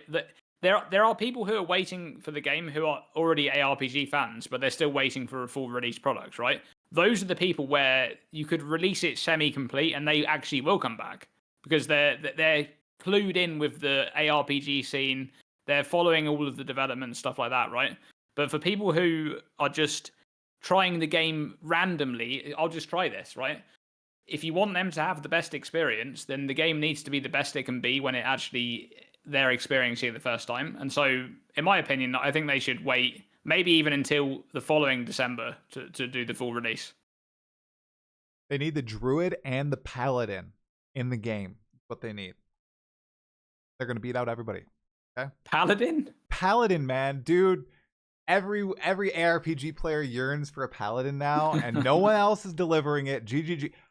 My tinfoil hat is that they pulled another, we see Diablo 4 messing up, we're going to pounce. So they said Druid, we're just going to throw Druid. Templar is where it's at. And Templar is going to come out in 0.30 with the Paladin, because apparently Diablo 4 couldn't deliver on it. That doesn't truly exist in any other ARPG. So it's Paladin, guys. That's my new crackpot theory. Because I don't want to, disappoint and gaslight myself over the Druid anymore. I'm done with it. Yeah, no, it's never coming. No. A strengthened class is needed, though. It is. So I think it's going to be the Druid or the Templar. Like, one of those needs to come out just to start that part of the tree, make it kind of useful, right? You think? I see Dreamcore rubbing the chin. Templar is definitely possible. I don't think Druid's coming in. I don't either. 0.3, no. I don't. I'm legit. Maybe Templar. I think my bet is on Marauder for 0.3. Otter. I would like axes. Been pretty Honestly, I would like to see if we could, whether a class or not comes, I want to see more ascendancies, because like the ascendancies that they put out in this patch, like the Lich and the Smith of Katava were like really, really well thought out, really well designed. In general, they've got exciting things going on in them.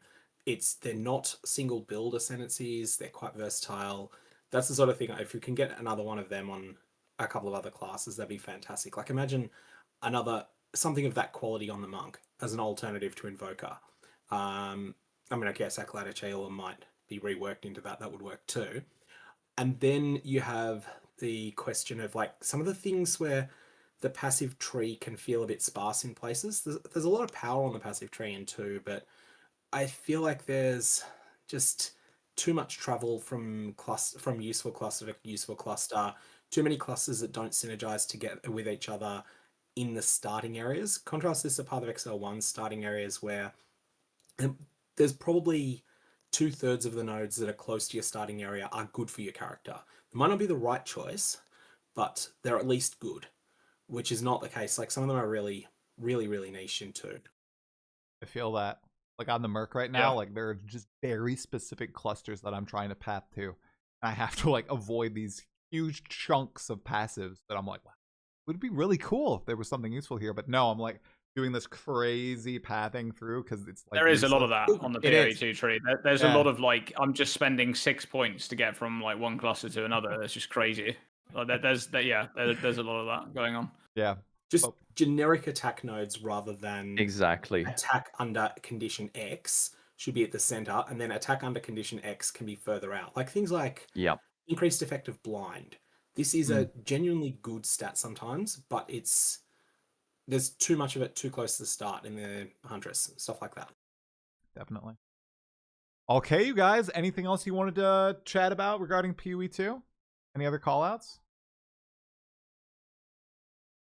Not really. Just like people who are super doomer about it, have some faith, man. The people who just put out this crazy 3.26 expansion that we're all excited about, it's the same people. The same people are making PoE 2. It's weird. There's this thing in everyone's brain like, PoE 2 bad, PoE 1 good. And like, we hate PoE 2 and the people who made it, but we love the people who made PoE 1 and like, it's the best thing ever. And it's like, dude, it's the same people. You realize that. I keep providing good feedback, but have some faith. Have some faith, right? They can deliver. I also think that, they seem to have done a good job with 3.26. We'll have to see how it plays out. But I reckon they do care about Path of Exile 1. I just have like an inkling. Right? I know there are some people out there who think it's dead in a year.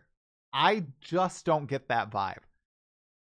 Even if they didn't care, guys, I guarantee they sold a hell of a lot of supporter packs, and there's going to be a new player peak for a 10-plus-year-old game. There's no way. Like, they just effed up. I think it was really good. Dream, you think you said this before the pod started. It was the right decision to open with, yeah, we messed shit up. Yeah, we did. We're not going to do it again. We promise.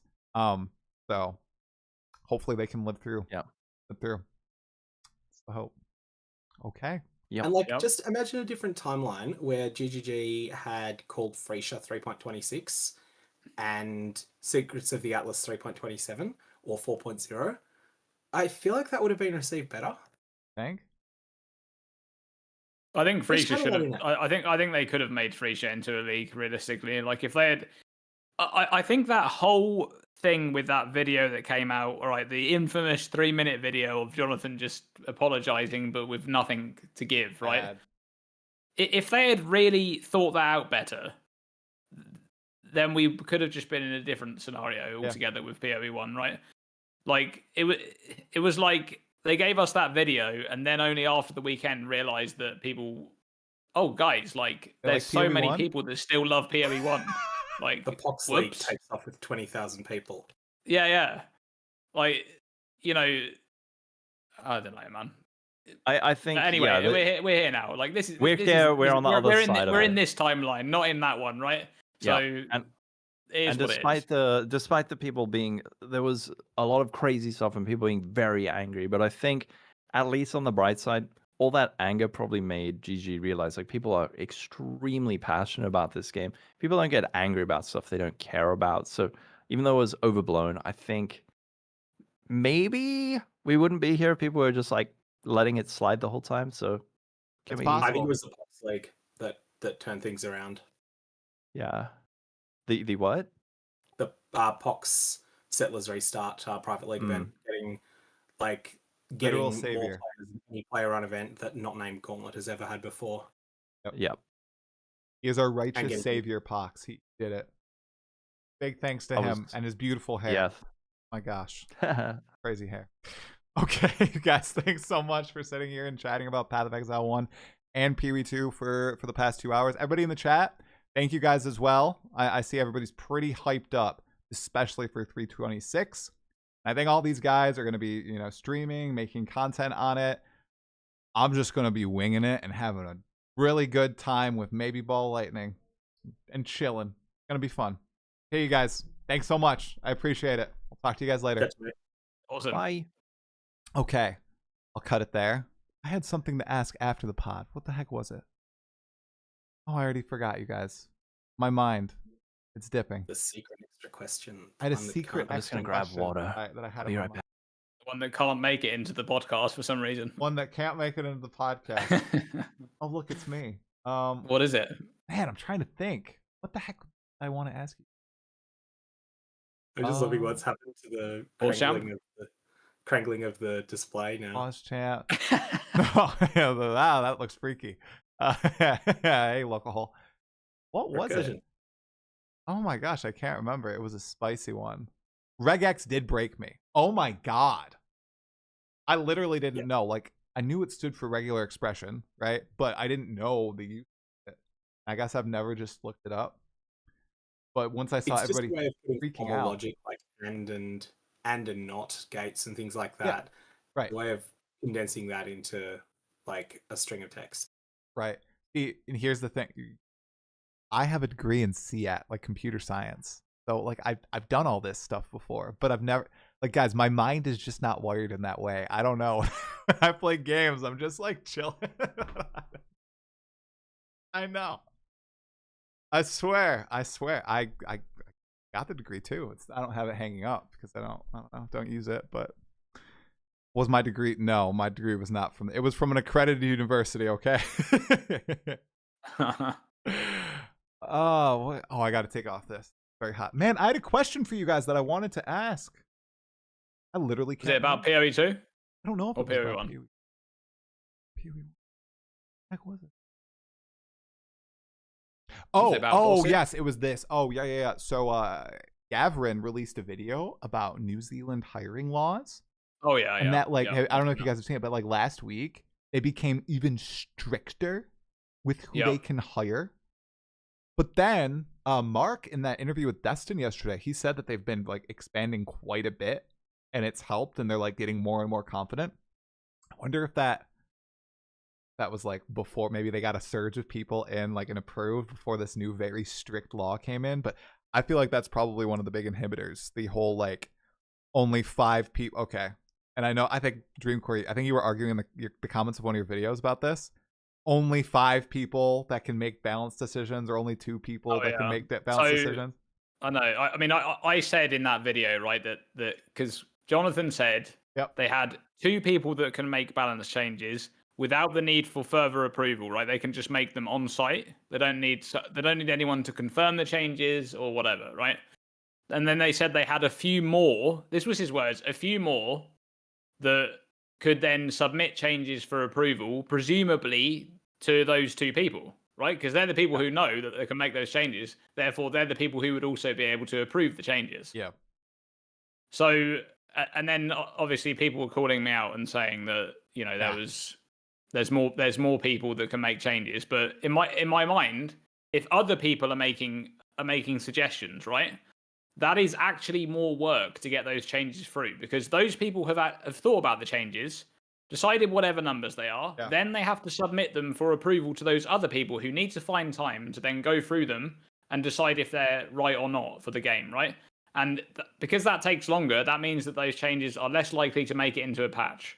Right. If someone's just this is what I'm doing at this time of this day, I'm just making these changes, and I can make those changes without anyone's further approval, then that's just going to get done, right? But if it's like that and it takes a long time, then I'm not sure. I'm not sure that's the way it would work in practice. Like, I'm just thinking back to experience when I worked in aviation, and like the way that things would work there. Sometimes you would have a licensed aviation maintenance engineer that could sign off on something themselves, and so there'd be one person that would be in charge of signing off, but the person who was shift supervisor didn't have to do all of the work themselves. They would just have to make a quick quality pass over it before it gets signed off. So something that might take 6 hours for the lead person to do might take 8 hours for the newer hire, who's also licensed but not as experienced, and then 30 minutes for the licensed expert to then go and verify. So I feel like it could be something along those lines, where it could be, absolutely, yeah. But I think the problem there is that there's, I mean, and this is part of the issue with them getting more people to that level that can like make those changes. Is I was talking to DM the other day. I had a chat with DM, and I just think that so obviously they're restricted by New Zealand hiring laws, which is, you know, it is what it is. That's where they're based. That's the thing. They could, of course, open another studio somewhere else if they wanted to, but they haven't done that yet. But there's another thing there. There is a huge knowledge barrier, gigantic knowledge barrier to anyone working on their games. First of all, anyone who comes in needs to learn that engine. It's a self-built engine. It's an in-house engine that works for PoE 1 and PoE 2. They have to first learn that, right? That custom engine. And they also need to somehow be like backlogged on all of the information for all of like compiling patches over years and years of content when we're talking about balance changes, right? That is why those veterans like Harishi who left hurt so much, because those guys did literally know the game like the back of their hand, right? They knew the game like they were definitely the ones that could make those changes, right? They could just make a balance change just like that because they knew what's going to happen. They knew what the knock-on effect is. And so that is one of the biggest problems, is a knowledge barrier. Like hiring is one thing, but getting people to that level is something else, man. That is like, think about it just in PoE terms, right? Just in terms of us, like in the content creation scene and people watching our videos and stuff like that. Like, I mean, my whole channel is about talking about how like interactions work and stuff, right? Like, and it's just, they're endless. There's endless stuff going on. There's just, you could talk about it for days and days, right? It's insane. Like, man, the knowledge barrier is crazy for anyone who wants to work on that kind of stuff. 100%. Yeah, the question I asked you before about the Enmity Ring, Enmity's Embrace, like, I didn't know the answer to that. I thought you were the person who I would regard as one of the authorities that I'd be pretty confident could get the right answer without researching it. But that's something I don't think many people, like, I think people in chat, many of you might have guessed the right answer, but the number of people who could authoritatively state, yeah, I'm certain this is the right answer, would be very, very small. Yeah, that's something like, it's like testing things in game, right? You can have an idea of how you think something will work, and usually based on past precedent, you will get it right, right? But it's not always the case in PoE. There's often new mechanics that come in and they work different, not how you would expect. And like in the case of that chieftain one, you could probably read that, and like you said, you would guess that it's going to be that.